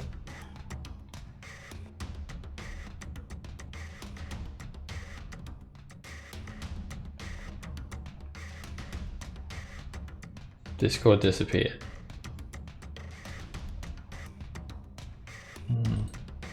I don't think I can unmute you either. Let me try something. Try. Oh no, it's still gonna keep him muted. Yeah, he's still muted if I swap him servers. Alright, maybe just try to close it down in Task Manager or something. Alright, as you've run in, you've just... oh, we can hear you now. Alright, you've just exploded one of these red caps, who's obviously meaning to do harm to the party, Alandir. And he's got these enormous iron boots. And he stands on one foot and he grabs his thigh with his hand. And he tries to use one of his legs like a weapon, hopping on the other leg. Ah! Tries to like hit you with it. Make a dexterity save.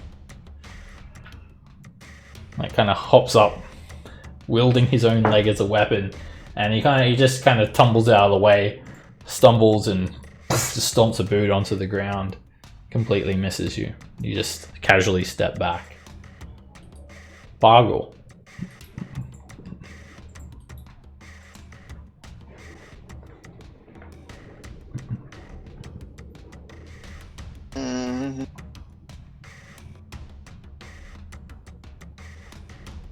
I'm going to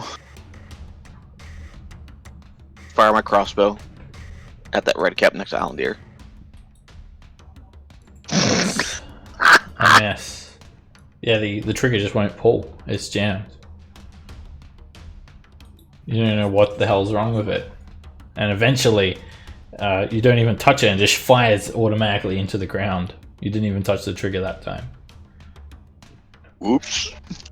Nico.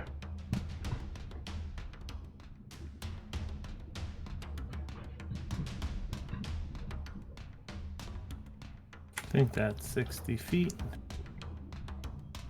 My measuring is good. Alright, here, he can have a bonfire. Yep, just in range. Alright, a fire erupts from underneath the red cap, but he just kind of jumps up and down in his iron boots, avoiding the damage. Alright, and then I'll tell Puppy to go over and bink on him so he can get within 60 feet. Is that 40?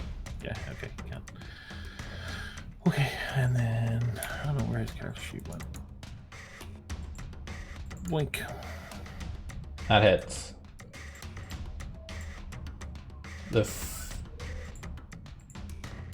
What happened? Oh, I clicked on the attack again instead of the thing. My bad.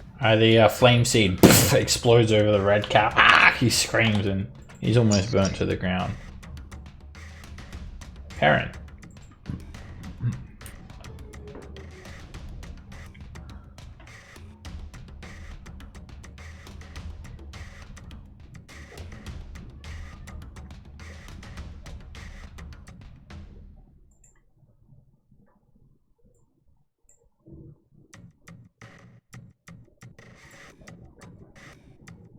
think you're muted as well, Neil.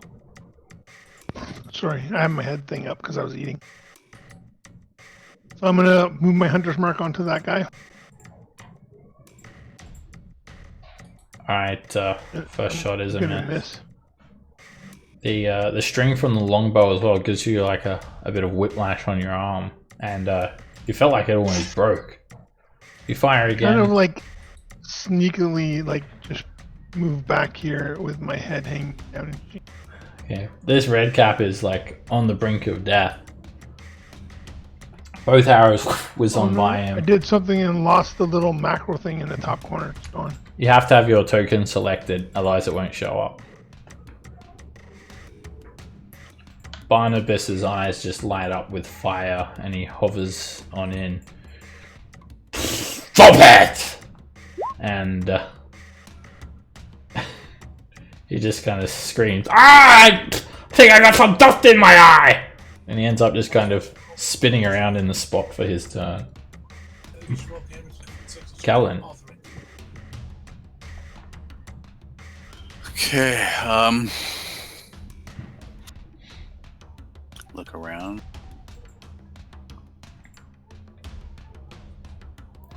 The other red caps are backing up a little bit. There's like 6 to the south of you and a few other eating some popcorn, watching. I'll go to the one next to Elendir and strike at it with my mate. And that hits. You just boot him on the head and he slams onto the ground, dead.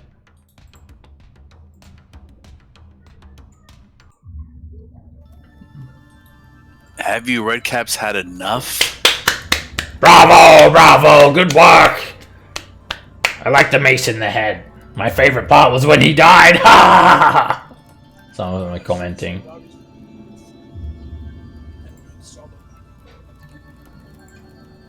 Oh, thanks, guys. Billion miles away, Ed. I don't think he's talking to us. I think he's talking to someone else. There you go.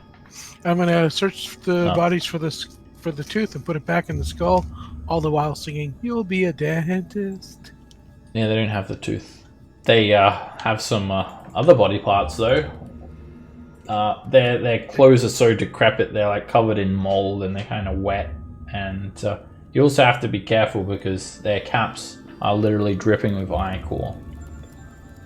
So to search the bodies, you'll need to make a sleight of hand check to avoid coming into contact with the ichor. One check is sufficient for all of them, for one group. Alright, you're careful with your hands. You make sure you don't come into contact with their soaked caps. And one of them has an ear, one of them has a toe, there's a couple of fingers, there's a tooth, but you hold it up to Barnabas and it's not a match. And there's like a hand, like a red cap hand, and other just little disgusting trinkets and random bits of scrap metal in their pockets. A heal spell will suck guts back inside and regrow liver for Nico. Will heal spell regenerate his tooth? Regenerate would work, yes. 7th level spell. Yes, I will cast that as my face turns red and my pants get full. Think about it. Nope. These weapons are huge as well. They're absolutely massive. You guys could wield them, but you'd be at disadvantage. Or it would be like equivalent of a... I guess no, not if you do it with 2 hands, I guess. It'd be like it's a 2d4 weapon, basically. It'd be a martial weapon. 2-handed. If you wanted one. There's plenty of them laying on the ground here.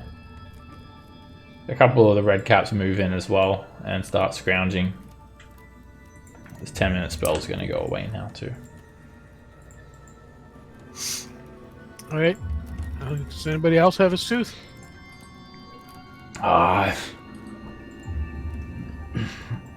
Well, maybe someone else has it, but they're so unpredictable. Are you asking these ones or even?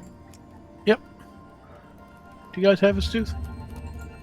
3 of them step up. Huh? What did you say? I asked if you found a tooth around here. He's lost his. 2 more red caps come up behind him. There are 5 of them. Kill him! And they draw sickles, and 5 of them Oh my just god. attack instantly. About the friggin' juice! It's all for the power of friendship, Lulu. Uh-oh, I'm sorry! And yeah, it doesn't take much to set these guys off. They immediately attack. 5 red caps. Alright, Callan, you're up. Is my my coin still flying around? It's gone down now. It's been more than 10 minutes since you cast it. I'm going to disengage.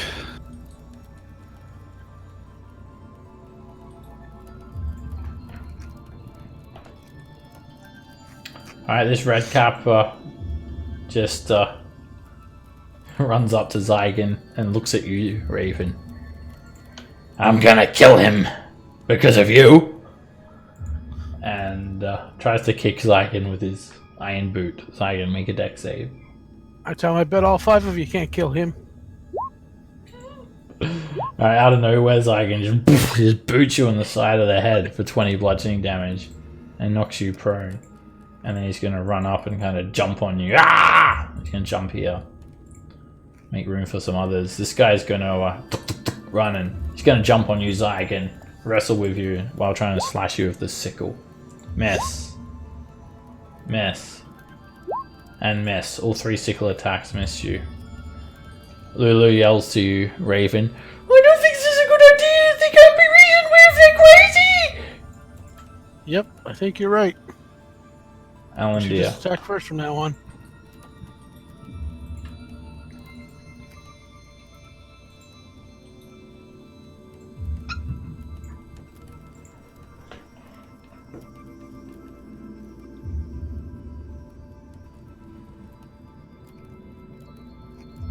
Alan, dear.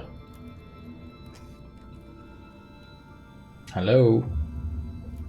I'm sorry. I was vegging out for a sec.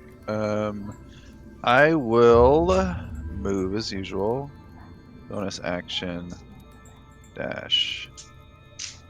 This is just going to be the unlucky one. I think I'll go here. So I'll move 20 feet to here and attack this guy, poking his eyeball out with my rapier.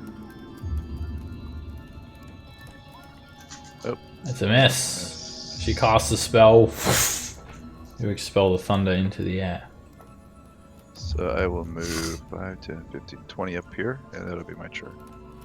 Zygon, you can use half your movement to stand up. Yep, 5 feet of movement. Alright. Let's see. I am out of fireballs, unfortunately. Let's see. I can't move through them, right? No. I can only move through friend. You try to push past them and they just push you back. Yeah, alright. That's what I thought. Okay. Then I am going to go ahead and start off with bonus action spiritual weapon. Attacking this. The spiritual weapon hits.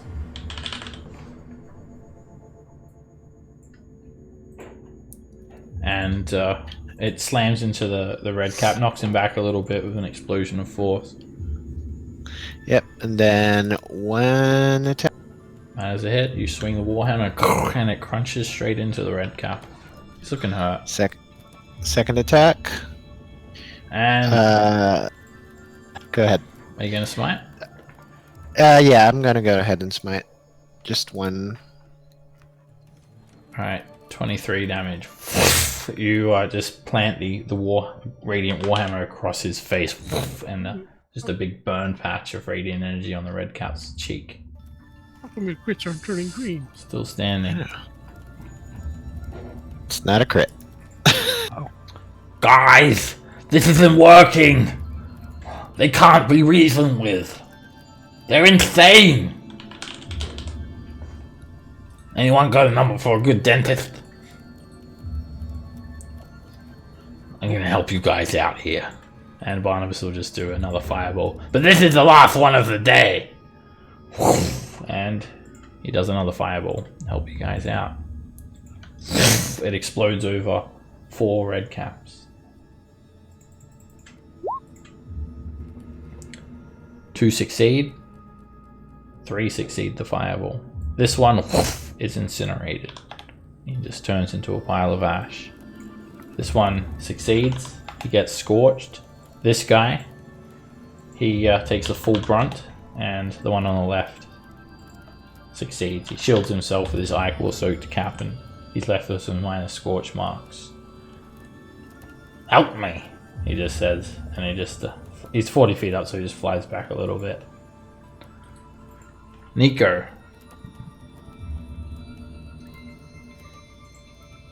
I mean, it feels like the Invoke thing to do.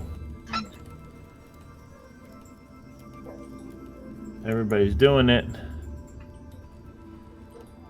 You doing a fireball? Yeah. Alright. Puppy, lend me your strength. You wanna hit these 3 here? Yeah. Good 25. Alright, and there's another explosion. And the spectating redcap's eyes just light up with excitement with all of these fireballs, and they're like kind of cheering for you guys. Seem to be quite entertained at the slaughter of their kin. And another redcap gets turned to dust. And then the one that's right up next to it, I'll hit them with the flame seed at the end. This guy bites the dust as well. He like takes a mouthful of it. And which one? Right up here by Raven. Yeah, that is a hit. The flame seed hits the red cap in the back, and he's scorched. Raven. Alrighty.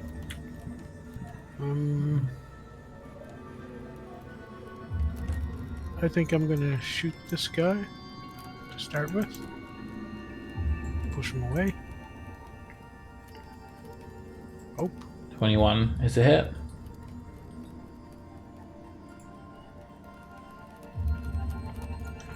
Alright, it explodes into him, knocks him back, and he's almost dead.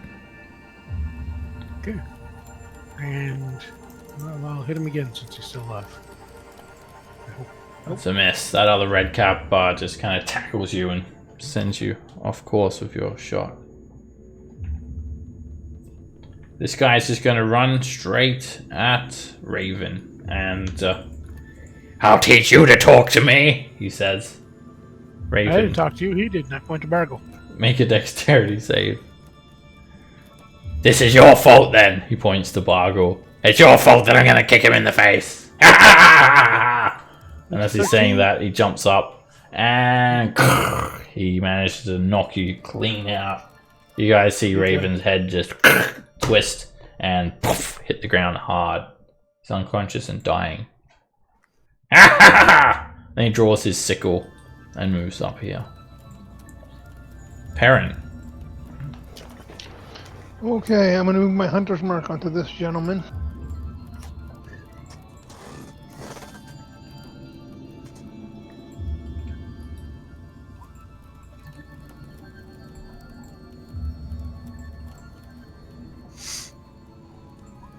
That is a hit.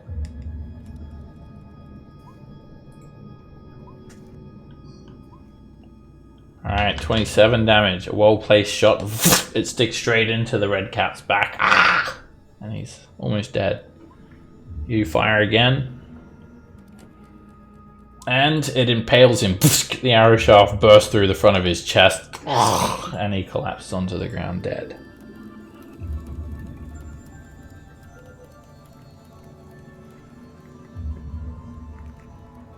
If you get your third shot.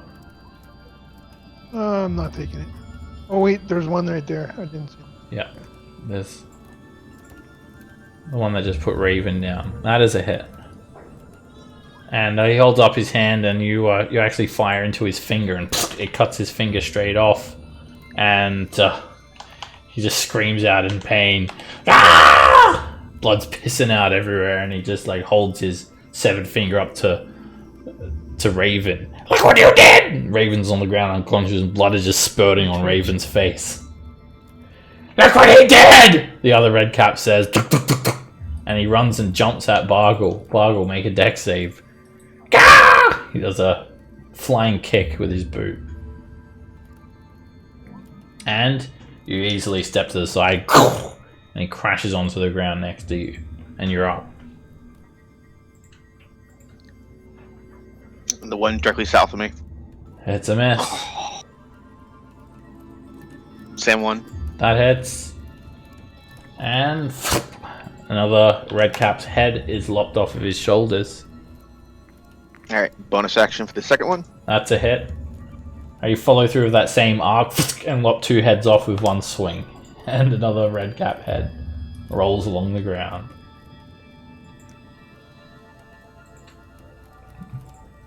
I'm gonna reach down to the red cat, like, try to rip off one of their jaws and hand it to Barnes. Will one of these teeth work?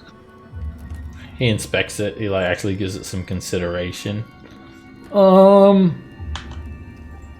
I'm not sure. I'd only need a tooth. Meanwhile, Raven's twitching on the ground uncontrollably. I cast healing spell on Raven. You're healing a word.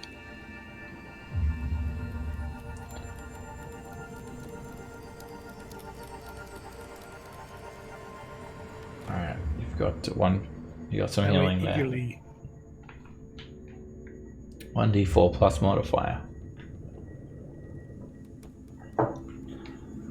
While that's happening, Barnabas is looking at the jaw. Level. Okay. Happy birthday. He's looking at the jaw. Oh, I'm sorry for dragging you guys all into this. I don't know. I think Grubber's dead now, but I'm not sure. Was that Grubber? Or maybe that's Grubber. I don't know, but maybe it's probably not a good idea to speak to him. Yeah, I won't talk to anybody else. I'm just gonna check these ones. As I said, they're passing it from one group to the next. I'm not sure where they'll be. Raven, you go through all of them, and none of them have Barnabas's lucky tooth, unfortunately. Oh well, we tried, buddy. Maybe Okay. we'll just grab one of these and give you one of theirs. Oh, So it's one of those red caps, right? It's like I'm not sure. What's the difference? He had a red cap, yes. And he had a sickle and iron boots. they all have those, right? Except yeah. They all look pretty much the same. There's not really a whole Okay. lot of difference. They're like a fake creature, so they're kind of all made in that same image. Yeah, I'm gonna start just looking at these guys, see if they're if it's what he said is true and they're just passing that tooth around. I'm gonna see, I'm just gonna wait for them to just pass each other something. Which ones are you looking at? I'll start with these ones. Alright, make a perception check, Zygon. Disadvantage because of exhaustion. Whew. One of them notices you looking at him. What are you looking at? He says. He doesn't come over. Okay. And you don't see them passing anything between each other. They're just chilling here. This red cap just throws a random cogwheel up at Barnabas, but horribly misses. Just There's only pointing a at him. few left, We could probably take them. Using channel divinity? Oh no, you're just messing with your. Yeah, just checking the macro. Yeah. Sorry. Oh well, keep an eye out for it, or a tooth out for it. I guess I can kind of hang out here now. You've killed all the red caps. Thanks for that. If you do find it, I'll be waiting around here. If you can find it, I'll put in a good word for Mad Maggie that you guys are good workers. Sound good? Sure. Oh, I wouldn't worry about those red caps. Mad Maggie, I think she probably wouldn't let them kill you. Well, they seem to do a pretty good job of doing it so far. Oh, they'll probably really, really badly hurt you. and maybe torture you, and maybe subject you to Gemini core and warp your flesh. But they shouldn't kill you. Unless Mad Maggie permits it.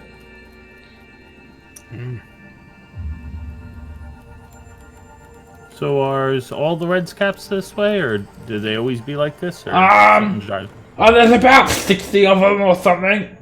And some of them operate outside the fort. They patrol the areas of the wasteland. Mad Maggie controls Fort Knucklebones, you see.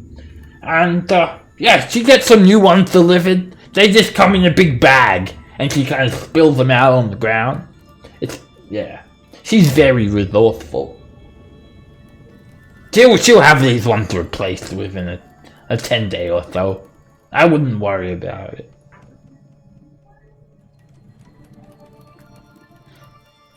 Okay. Well, good luck with everything here. I hope you enjoy your stay. It's good to have some non-red cap friends. I think I've seen him around before. And he casts Mage Hand and points at Perrin with a finger. Perrin gives him the finger back.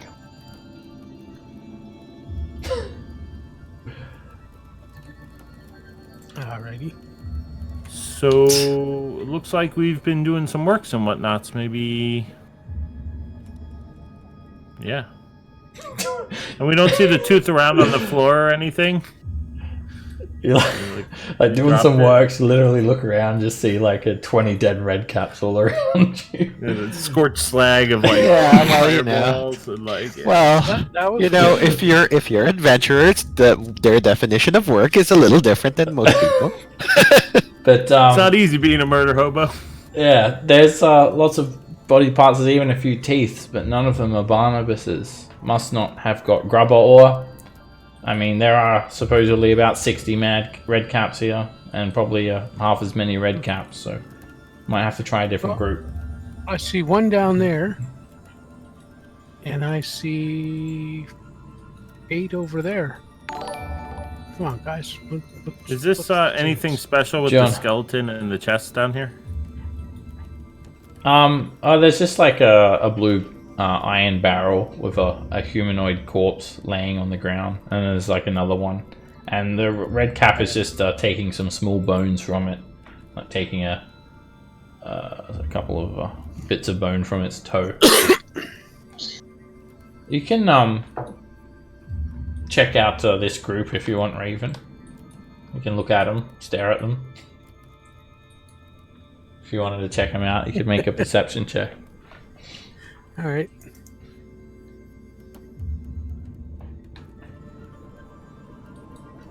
All right. Believe it or not, Raven, you notice these little mad caps passing something around between each other, and they're holding it up and inspecting it like a jeweler would inspect a fine gem. It's a little tooth covered in blood, and they're throwing it to one another. Those 3 have it over there. And those 3, they kind of see you looking at them, and they run off to the south. Oh well. All right, guys, let's go. One of them puts it in his pocket. I don't think we're gonna catch them. Oh, you guys are quicker than them. You'd easily be able to catch them. They're not that. What do you say, guys? Do you want to give it the old college try? Suddenly, these says yes. These 2 ravens, as well as you guys are flying just about this area. Mad Maggie's hovel is kind of just beyond this junk wall here, and Pins and Needles, the 2 little crows. They fly over. Rah, rah. Pins, my Needles, I'm Raven. Rah. Hi, Raven. Rah. You're not a raven, and neither are we. I'm Pins, I'm Needles. Oh, you really cleaned up around here. Cleaned up. Cleaned up. Yeah. But they didn't. They made so much mess. Oh, don't sweat it.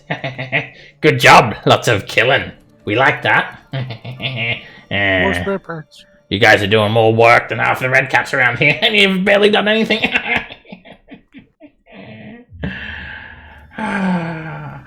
You know, Mad Maggie's...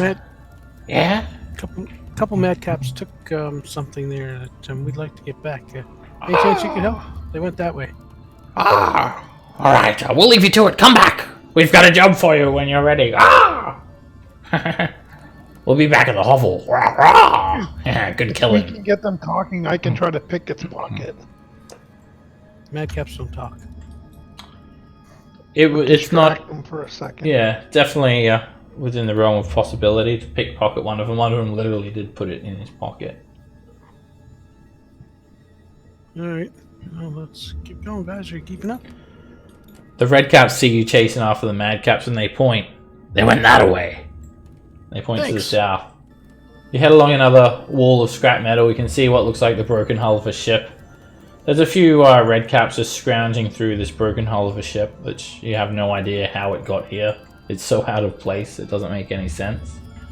And these three madcaps are standing around just over here, and they're having a bit of a joke. Do with I know themselves. which one has it in its pocket?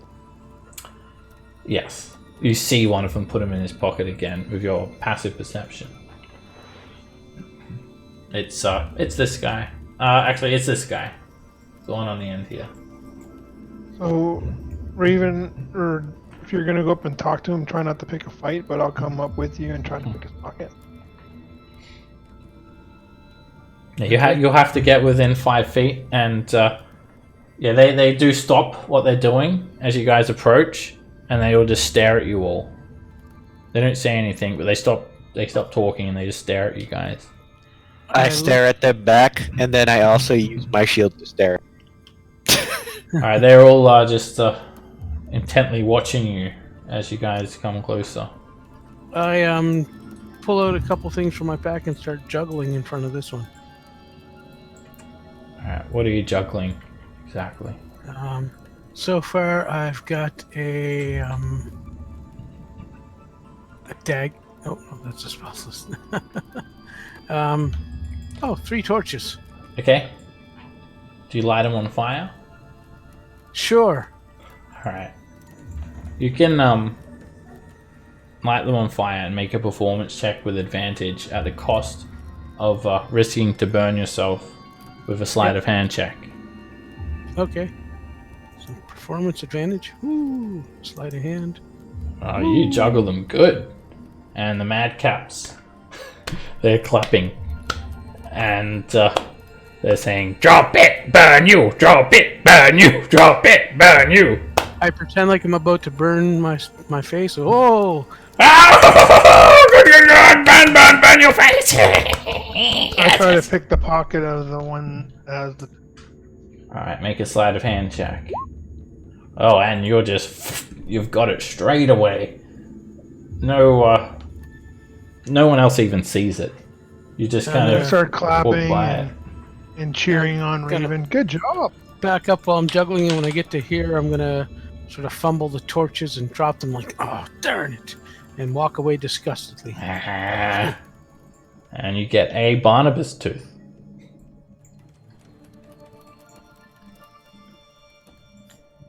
All right, let's go find Barnabas. Are we gonna talk to the Ravens first? Well, find Barnabas on the way back. I mean, what's I'm the sure truth? he'd like to have his tooth before he talks to anybody, or we talk to him, them, or You guys are so nice. yeah, I know.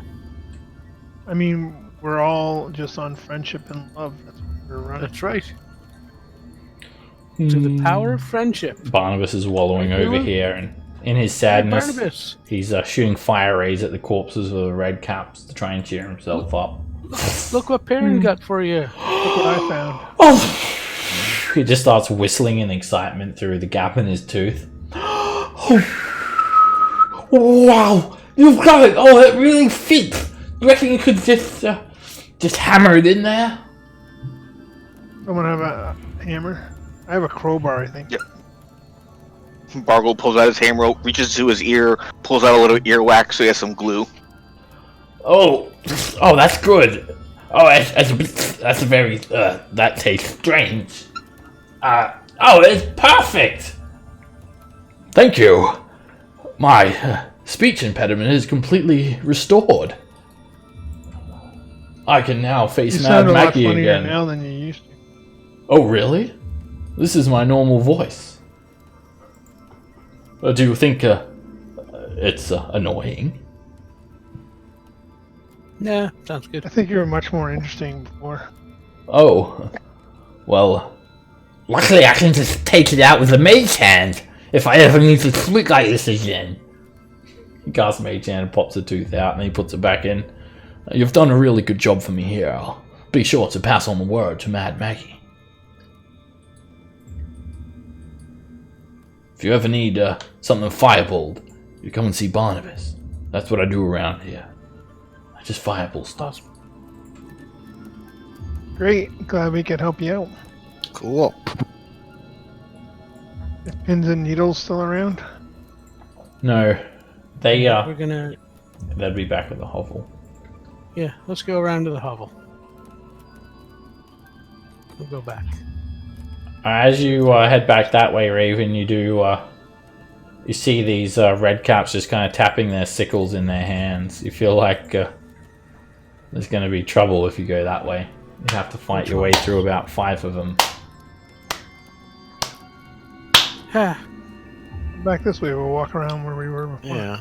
All right. That's Have we gone down here? Or do we know where this goes? That's where we keep. Yeah, that's a dead end. I think. Yeah, it looks like a dead end. Alright. All right. Well, I'm gonna I guess go we- check. Yeah, this is a dead end. Well, let's go back. Alright, well, you this do way. see like a I mean, the walls are 15 feet high. You could try and climb over. You do see like there is some loose metal. It could maybe be dislodged and create a hole. It's like yeah. It looks like the wall is not very sturdy. But that's manual labor. Here, you just have to kill 5 red caps. Somebody Yeah. Somebody Hey, Kool-Aid. that. One good athletics check will do it. Go ahead. I got you have a Yeah. shield. I'll assist Bargle because right now I'm exhausted, so I'll have to roll it at disadvantage. So I'm just going to assist Bargle and I'm just going to use my hands to try to lift him up and stuff. Right, Wow, meanwhile, heavy. Nico's Nico just lifts like up just picks up like a tin can. Alright, Bargle, yeah, if Zygon's helping you, you can make it with advantage. And you just hear a little scream. Ah! And this section of the wall comes crashing down. and then And 5 red caps. Damn it. it basically just, there's a little madcap that was working on this wall. It just like crushes him.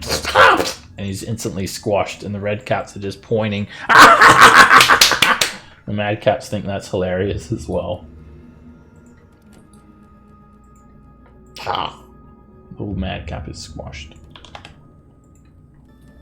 Whoa. Point and laugh. Pins and needles squawk.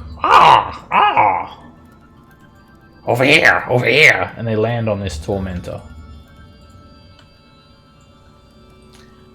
You know, I'm starting to feel the evil pervading this place.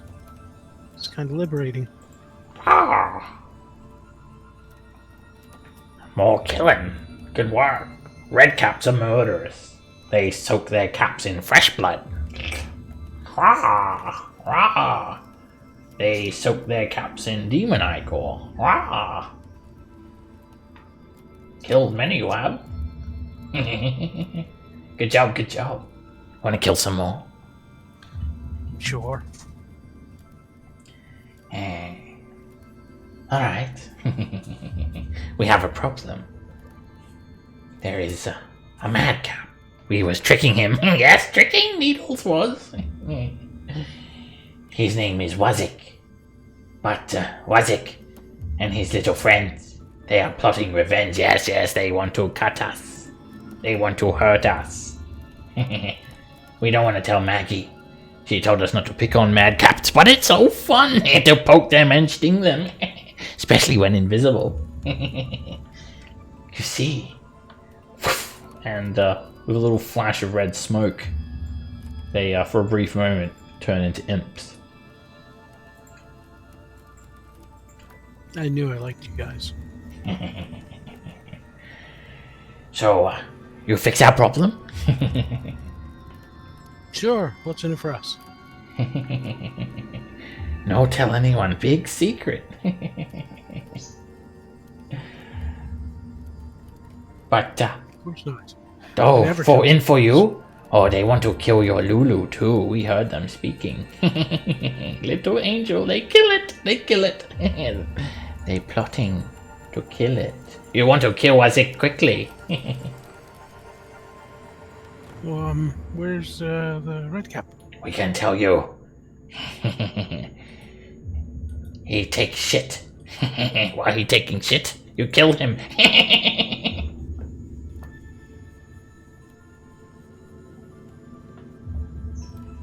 Okay, and They point to this wall. Other side of wall. That's where he sit. He got big stupid hat. Oh, we're gonna Kool-Aid man through that? Alright. Oh, no. There's a way around. Go around the other side. He'll be there by himself. He sits there a very long time. And he reads books. He reads books with pictures. You kill him there, no one will know. Otherwise, he'd kill Lulu. I've got 4 of these left, so I'm gonna use 2. We'll be watching. No need to tell us when job is done. We will know. Ah! You want me to drop another heal, baby, or are you guys good? Are we hanging out here for an hour? Is that the plan? No, we're going to get him while he's crapping, I guess. Oh, I saw you rolling. How do we get to him? So they said like he's like beyond this wall. They said go around. Like outside and around? Alright. Maybe. Alright, as you exit through the gates, you can hear madcaps just having the time of their lives. Do the Mickey! Do the Mickey! Do the Mickey! And you see a heap of madcaps hopping on one foot. And Mickey's here. He looks kind of sad. And the madcaps are pointing at him and teasing him, trying to mimic him, as Mickey jumps on one foot uncomfortably. Is there something wrong with his foot? Or... He doesn't have one. Oh, he's only got 1 foot? That's not very nice. He's got 2 feet. Maybe. He seems to be jumping up and down. Alright, as you approach him, the other madcaps kind of scram. And there's like this strange looking vehicle here. They just kind of run inside it and close all the doors. And Mickey turns to you. He says, as he stands on 1 foot. I know, it sucks when people make fun of you. I look at his foot. He unattaches the tube from his chest and he tries to attach it to you, Nico. No. I'll look at your foot though. I think that's the best I can do. He points it towards Raven. Maybe, but I just don't. I don't Scots what you need. He makes a sad noise. You give him a good berry. But I point at it. I point at his foot. I'm like, huh? He shakes his head. He nods his head. Sorry. Okay. Take a look at his foot. There's a large piece of looks like bone lodged in his foot.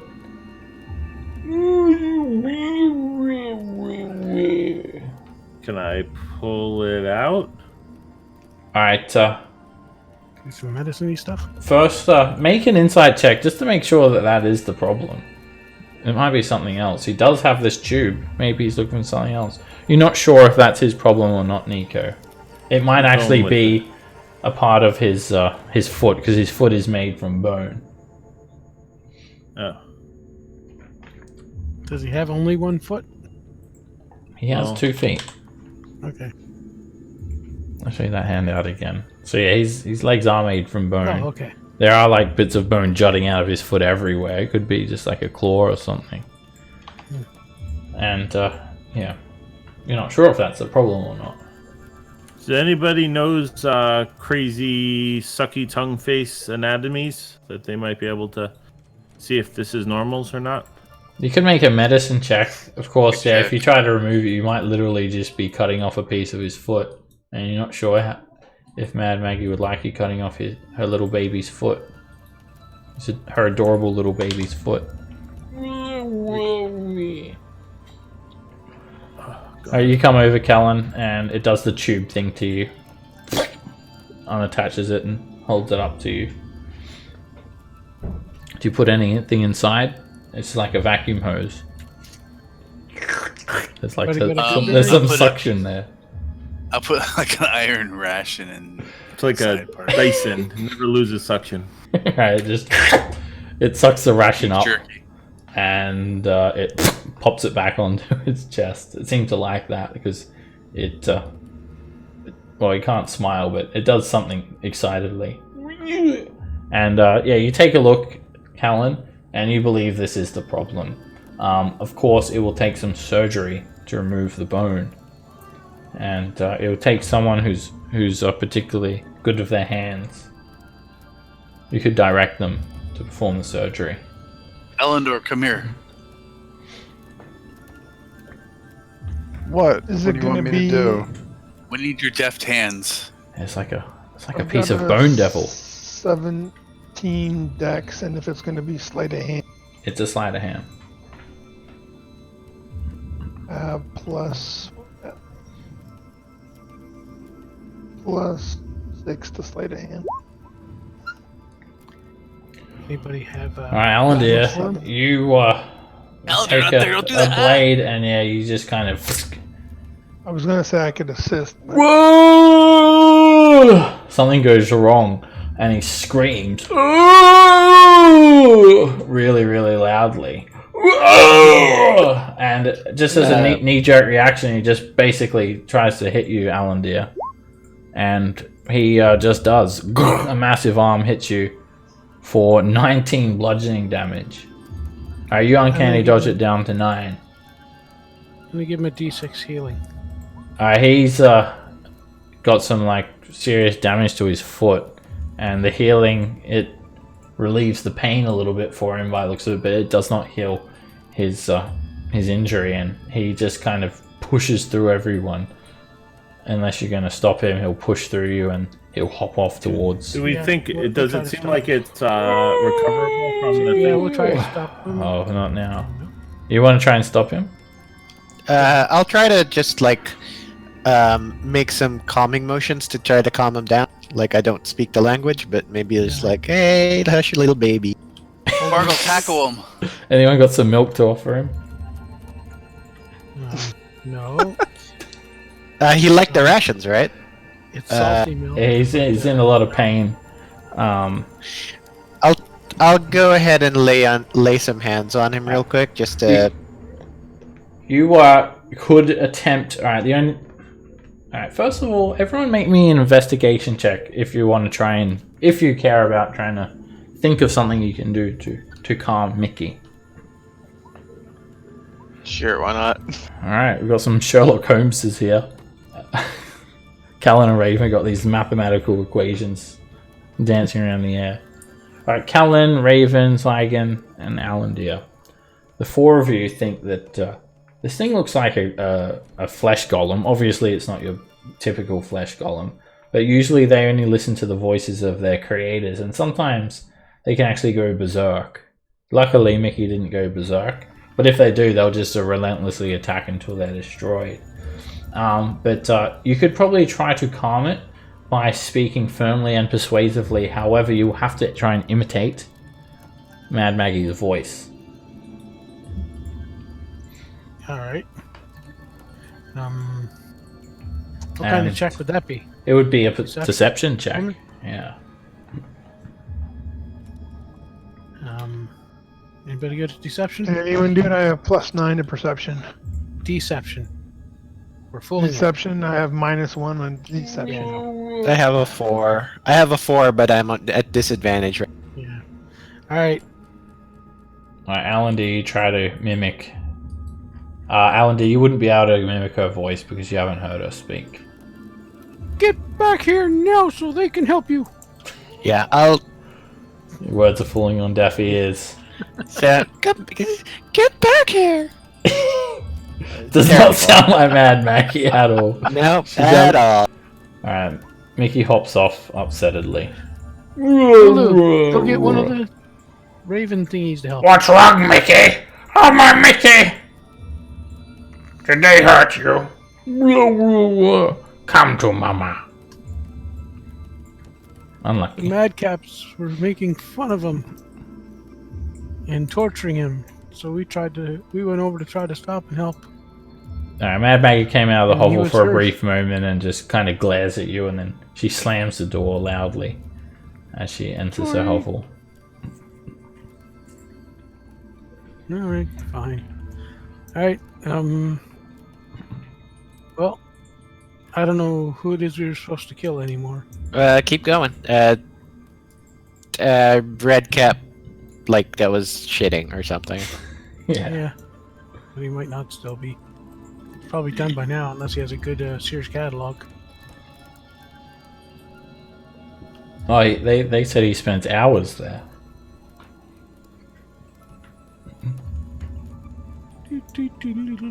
Alright, so you guys are heading along, and you do notice this random piece of scrap metal. It's about 20 feet tall.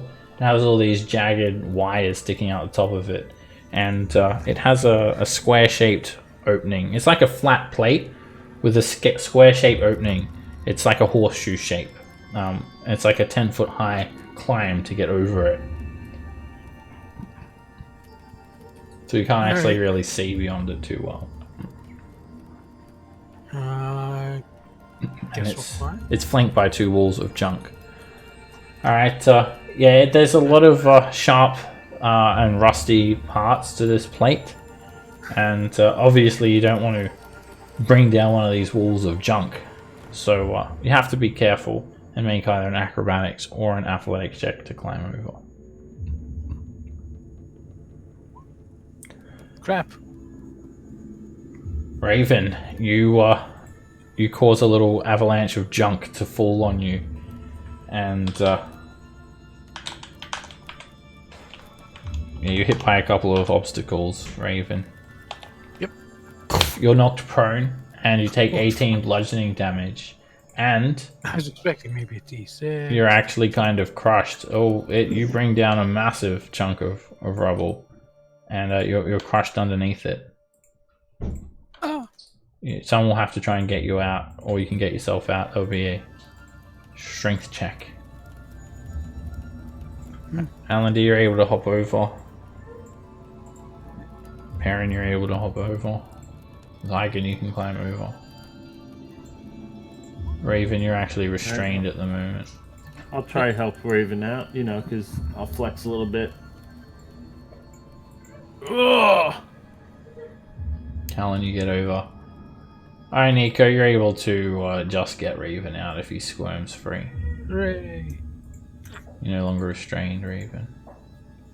Alright, that was a loud crashing sound. And as that's happening, some of you have climbed over. You see like this, a small room. There's like a purple throne sitting at the back of this room. And it looks like a purple like bin or something. Alright, Bargle, you slide a little bit, but you don't fail badly enough to cause a collapse. You'd have to be really bad at climbing to do that. So you just fail. You're not able to get over though. Or I mean, you can try again at the risk of crashing down this wall. Alright. Push it over like Kool-Aid. So this has all happened within like a span of about 6 seconds. So I'll just describe what's over here. So there is a room, and you see this little red cap. Now, well, he's more of like a brown cap. And just as you guys enter, he's facing away from you, and he's sticking his cap in this throne, and he's smushing it around. And he's kind of putting it up to his face, and then stirring something around there some more. There's like seems to be a latrine here. And then he puts it on his head. And he's kind of doing that repeatedly. Callan Alandir Zygon Perrin. He has spotted you all because of that collapse. He's turned his head and he starts yelling at you all. Hey! Can't you see someone's using this?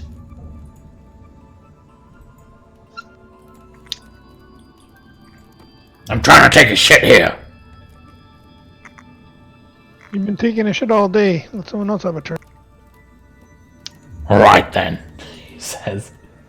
go on then. Take a shit. And he stands over here and he just faces the latrine. I can't see anything. Like it's all black, so I don't know where. Where are you? Where are you? Did you get lost in a wall? Oh, you did. No, he's There just we up in go. a corner. Lulu's been sticking back, and she's actually going to hang with Chaka and Clonk. She doesn't like what's going on here. She's had to turn her blind eye many times so far. So yeah, Wazik, like you expect him to like maybe leave or something, but no, he's like, alright, take a shit, and he just like moves away and like stares at the latrine. I'm gonna try to climb over again. Okay, you can try again. There's just that small risk that you'll take damage. You get over this time, Raven, without stepping on anything that's going to cause a collapse. Excuse me, sir. Oh boy. Yeah. Come on, line up. You can someone- use it. Where's Told me- Taco Tuesday? Someone told me or complained that you were planning on killing something called a Lulu. What's a Lulu? You can know. What? You want to do poo-poo? Go. And he brings up this like filthy looking magazine he's got in his hands. And he's kind of pretending he's reading it. Now go. You Someone can said use you were it. gonna- Someone said you were plotting to kill someone. Huh? 2 little ravens. What are you talking about? Yeah, 2 ravens came to us and said you were plotting to kill our friend Lulu. I What? probably don't. Pins and needles? Yeah, those 2. Ah, that conniving little pair. They're bullshitting you, you know that?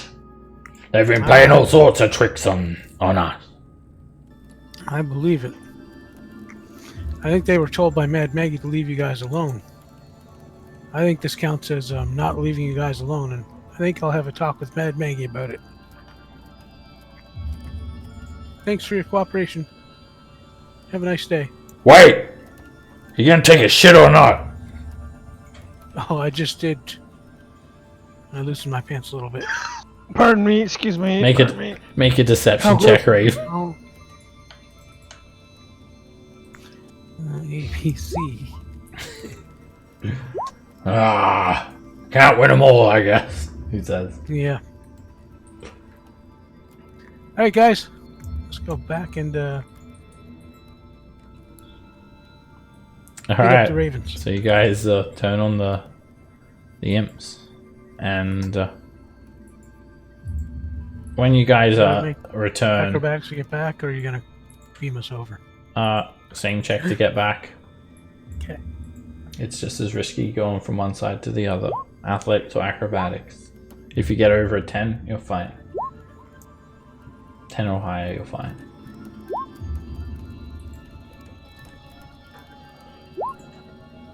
Alright, Callan, Zygon, not Zygon, Callan, Alandir, Bargle, Perrin, Nico. You guys can hear the little imps fluttering near you guys. They're invisible though. And they don't look too happy. Well, they don't sound too happy. You traitorous little bastards. We had deal. Now it's gonna kill Lulu. Say goodbye to your friend Lulu. Gonna die. They taunt you guys. I don't think he's gonna kill Lulu. I think you were doing what Maggie told you not to do. What's that? You want to kill Lulu? We blame you. Okay. I think you guys are picking on them, and I'm gonna tell Mad Maggie. What's that? What's that stinger tail in your hand? Oh, the murder weapon! And they start to Let's go, flutter guys. off in the direction of Lulu. What do you guys do? I run double time. Yep. Just chase after him. Okay. They fly over the wall. They beat you guys.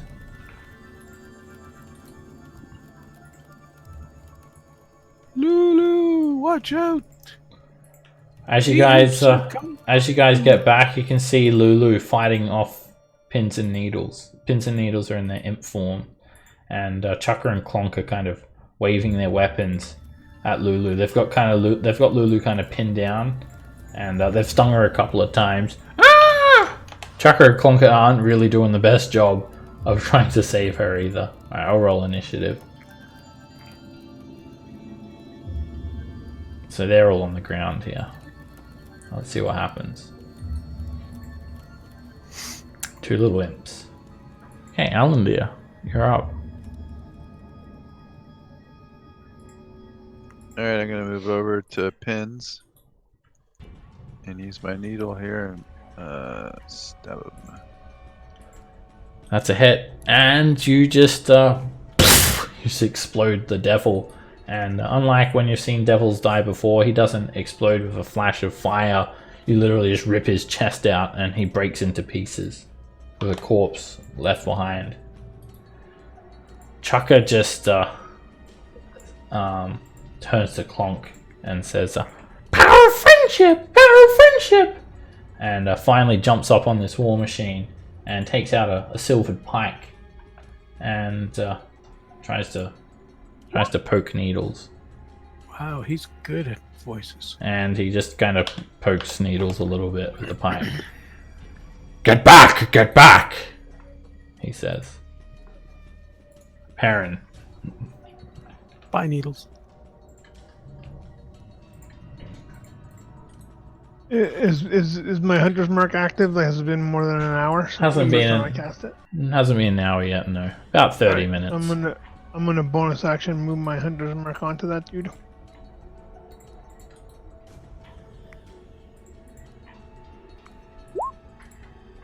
And a miss. You sink an arrow into the ground.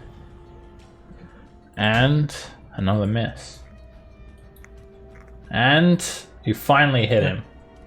There's just a small gap that you can see over the top of the war machine, and that arrow just it impales him in the chest and sticks him to the ground. Yimp breathes in and then starts dripping ichor out all over the floor.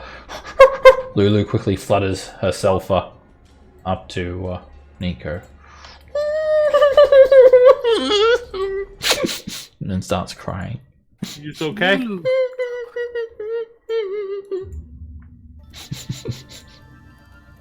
They stung me.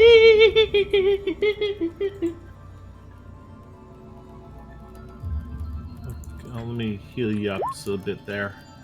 What is going on? The doors burst open. Maggie stomps out, demanding what's... Your imps attacked our friend Lulu. And tried to pin it on, like, that red cap who was taking a crap. Crap. The red crap cap. Wow, wow, wow, wow! My pins and needles! What have you done? We've killed them because they were annoying. What is the meaning of this? Killing madcaps is one thing. That I will tolerate. You've killed my familiars! Well, they attacked Lulu first. Raven. The power of friendship. Anybody that attacks our friends gets attacked back. Make a persuasion check. We protect each other. You have disadvantage. I feel like we're gonna get. Oh, nice! Thank God. Silence! I don't want another word from you. She says to you, Raven. She looks over at everyone else. Her eyes start boggling inside her skull wildly. They're just like rolling around loosely. And then finally they focus on you, Perrin. You, new recruit. You're not with them. Can you vouch for them? Did they attack Lulu? Pins and needles attacked Lulu, and we defended her. Yes. Why? Why would they attack Lulu? Because they're imps. I honestly don't know why they decided to attack Lulu. Parent, make a persuasion check. I'm not lying. I don't know what actually made them do it. Persuasion, not deception. Oh God. Trying to get Mad Maggie in a better mood. Yeah, but I've the ugliest guy in the world. She's in a sour mood. Ah! And she just kind of explodes in rage. But she doesn't take it out on you guys. She lines up 3 light red caps and shoots a lightning bolt at them. It explodes them. I've seen enough from all of you.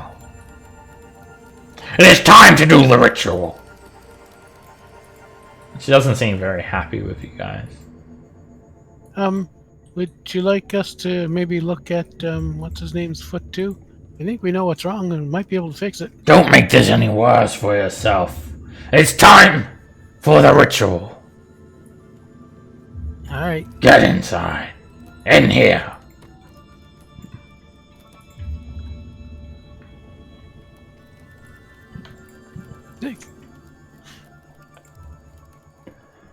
Alright, she takes you into this small little hovel, and you can see some bloodstains on the floor. It's a wooden edifice. There's also a wooden table with stained with blood, and it looks like manacles.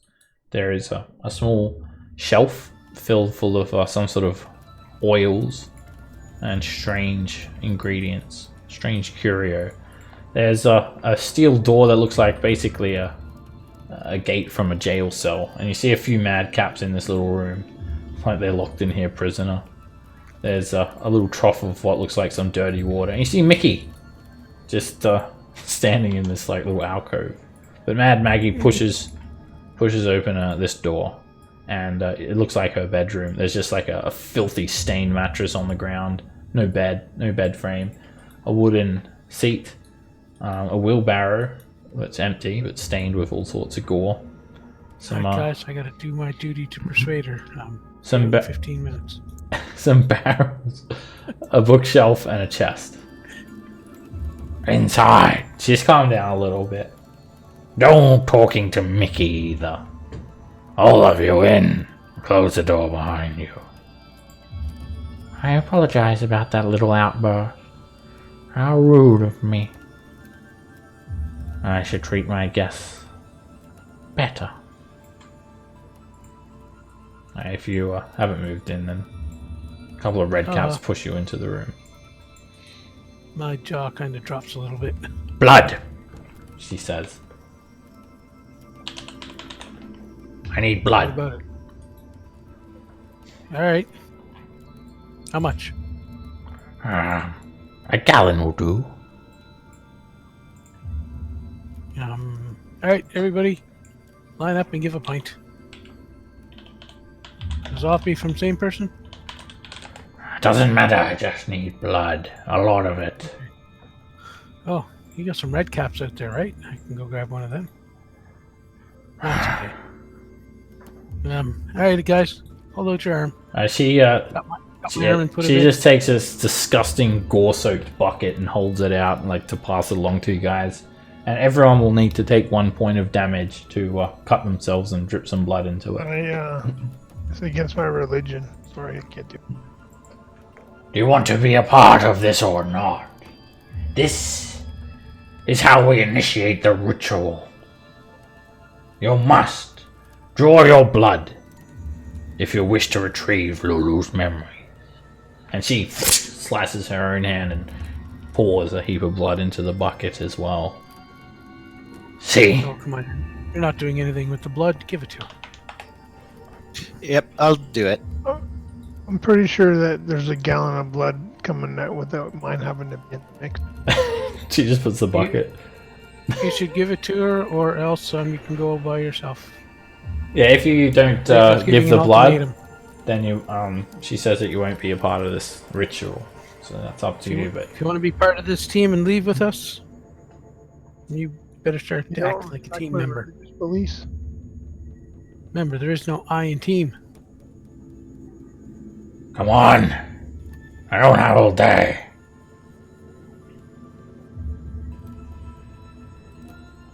I hand you a good berry. There you go. You'll be fine right after this. Alright. She takes all the blood. If you gave blood, take 1 hit point off. If you didn't, then don't. She takes the blood and she draws a fiendish pentagram on the ground with it. Yes, we did it. We have his blood. Now we can command him. Oh yeah, she also offers you guys there's a rusty set of shears that you can use to cut yourself to if you want. Awesome. And I have my own day. when it comes to Lulu, she says, Not you. While we're here, I'm also collecting toenail clippings if anyone wants to make a generous donation. She hands sure. around a little charity box. That or some hairs will do. I got some hairs from my underwear. Even better. There you go. She sniffs them as you hand them to her. Hot hair. Her eyes I don't roll know if it's around in her relevant. head. Did you get that 16 heal on Lulu before? Oh, I completely missed that. It's relevant that Lulu stays alive, definitely. Alright, so she paints this fiendish circle on the ground and she instructs Mickey. Mickey! Get the cushions. And Mickey's eyes bulge as he slams open the door. The cushion. And she just takes a black cushion. Mickey takes a black cushion for you all and just lays it on the ground. Sit. And they're arranged around the circle. Not you. She points to Lulu. You in the center there. She orders Lulu into the center of the pentagram. So you can sense some trepidation in Lulu's actions. She looks to you all for approval. I think it should be alright, Lulu. Can I insight off of Mad Maggie and make sure she really looks like she wants to Of course. help here?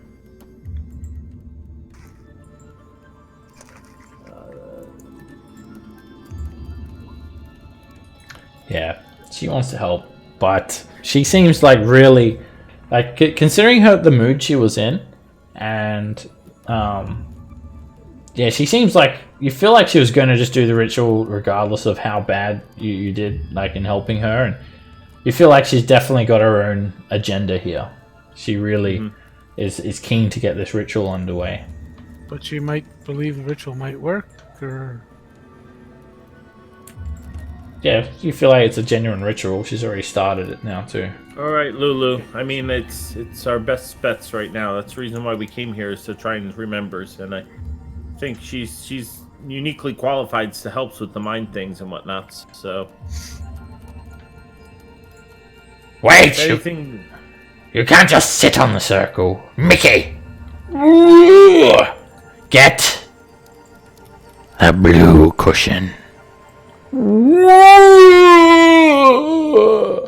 Mickey gets a blue cushion. It's just a cushion. It's just a bit more comfortable that way. It was very nice. This is an excellent cushion. It is quite nice. You! She points at Alandir. You! She points at Perrin. Sit around the circle. We must connect hands. Kumbaya. She kind of grabs you, Alandir. Oh, you can sit next to me if you like. Okay. Oh, yes.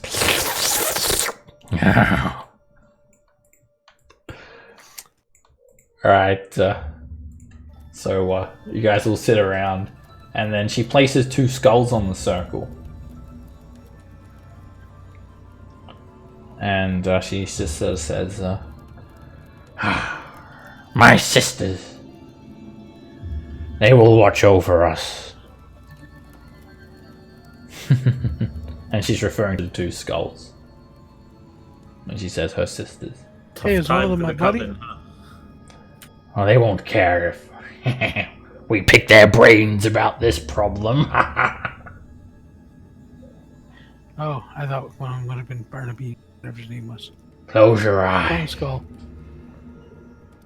Alright, I close one of my eyes. Alright, Raven, you close your eyes.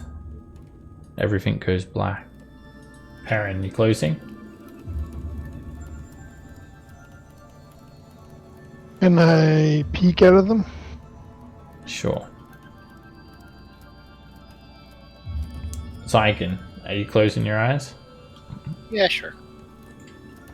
I'm a doofus like that. Everything goes black. Nico. You start to feel a bit of a chill in this room. Hey, it's total blackness. I can see in So total is blackness. this going to be hards on us? Should we be like prepared on this? Raven, you perfectly see the insides of your eyelids. Okay. I close my eyes. Go ahead. Everything goes black. Callan, do you close your eyes? Oh, sorry, Nico, I missed your actual question there. What were you saying? What was the I question? was asking, like, is this something that we's going to have to help in? Maybe I should. Oh, offer yeah. help. Just close your eyes. That's all you need to do. Into your mind. Okay. I go mind right now. Callan, are you closing? I do. Everything goes black. Fargle, are you closing? You all die. Fargle? Sorry, yes, he would. Alan, dear? Absolutely. Alright. She starts humming.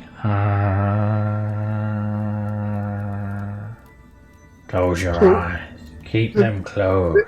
Did they actually vanish, or are they still there? They're still there. She starts a ritual and then she kind of stops.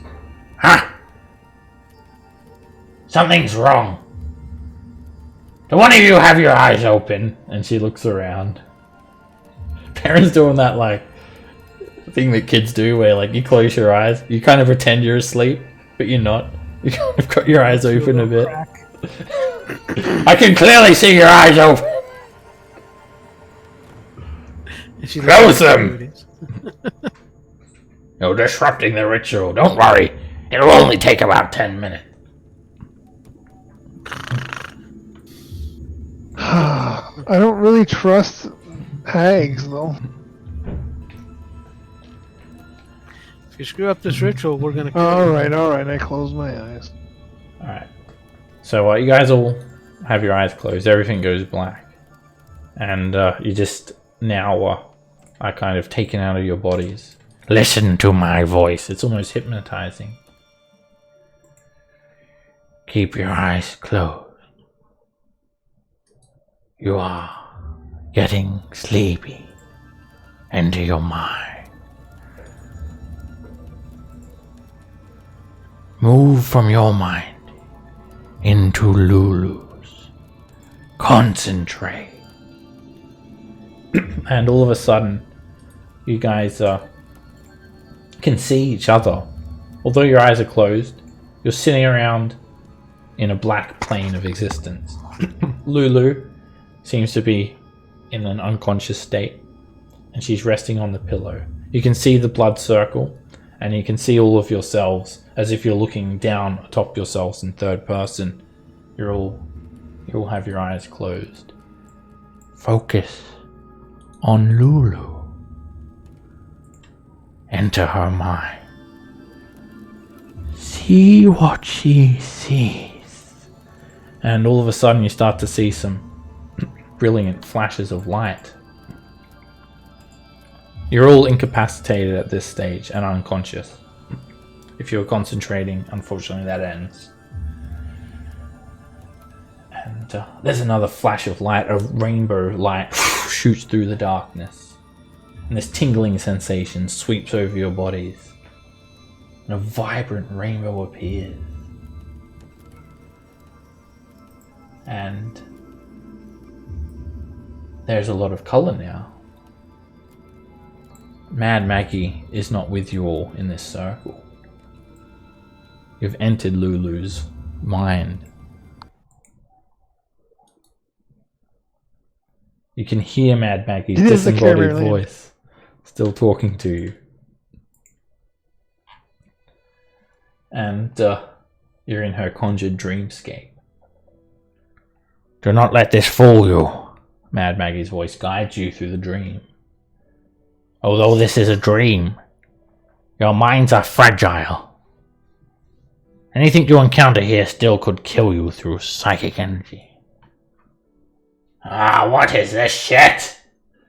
And you look around as the rich, radiant light of 100 dancing rainbows slowly dissolves. Warm sunlight fills the area. Within that space, Lulu flies lazily in a lush meadow at the shoulder of a beautiful, blindfolded angel. As the pair strolls through the tall green grass, the voice of your hag fills your mind. Ah! Push through this vision. It only represents what Lulu wishes was true. We need to see more. We need to go deeper. To get deeper into Lulu's mind. La la la la. Lulu's just shooting rainbow from her trunk. La la la la la. You need to make an intelligence save. Whee! Hi Zario! Guess what? Do we get our Or bonus strong- beam by Zygon? A strong Yes, you point. do. Even though he's Oh. incapacitated, you still get your bonus. You can feel his paladin aura. Guess what? Zario, I just got your sword. I found it laying on the ground. Here you go. What's that? You're gonna save El Terrell? Oh, that's very nice. You're gonna restore my memories. We're all gonna go out and have a picnic together. I've made some new friends. Whee! And Raven and Alandir, both of you are having a little bit of trouble to get through to the next sequence. Hi, Raven, Lulu, who's your friend? you take 3 psychic damage. Alandir, you take 11 psychic damage, and you have to attempt the saving throw again. Bargle, you take 6 psychic damage. Hang on. Raven, you fail again. And you'll hit for 14 psychic damage. Alright, if you're unconscious, you're still through to the next. You're not dead. Still through to the next dream, you're just unconscious. Okay. Luckily, this is only a surface thought. But everyone else is able to push through, except Bargle needs to repeat the save, and Alandir. Oh, Alandir, you made it, sorry. Alright, you guys have pushed through to the next memory. And the landscape changes dramatically. You find yourselves in a flame-encircled battlefield on a barren hellscape. And at the center of the circle, Lulu and the angel. They're lying unconscious and prone, horribly injured. Sorry. What's going on? You see yourselves standing in the defense of Lulu. Except for Raven, who's laying on the ground, unconscious. I'm a distraction. You're all surrounding Lulu. You're facing outwards as you see these small, spine-covered devils creeping closer. As you look beyond this ring of fire, this burning ring of fire, you look down, down, down. You can see a battlefield, and there are some battered warriors. They're dressed in the colors and crest of El Terrell, Hell Riders. And they're running for their lives and disappearing through a portal. Ah, this is too much! We're getting slaughtered! Back to El Toro! I'm Barry Mantlemorn, and I say we run! And, Barry Mantlemorn? Really? it must be. It's like Ray's grandpa. Larry, Curly, and Mo Mantlemorn. The devils hiss at you all as they move closer with their pitchforks. And Maggie's voice, a disembodied voice, speaks to you all. You must defeat those devils. And we're going to wrap it up here for tonight's session. As you're halfway into Lulu's dreams, her memories, to get deeper and deeper to find out where the Sword of Zariel is. Awesome sauce. All right, thank you. Nice touch. See you Thanks, next Seb. week, guys. Later. Have a good one. Thanks, guys. I'll see you guys next week. We'll go deeper into Lulu's memories. Who knows what's in there. All right. I'll see you guys then. Good night, all. Inception. See ya. Good night. Take care, stay safe. See you next time.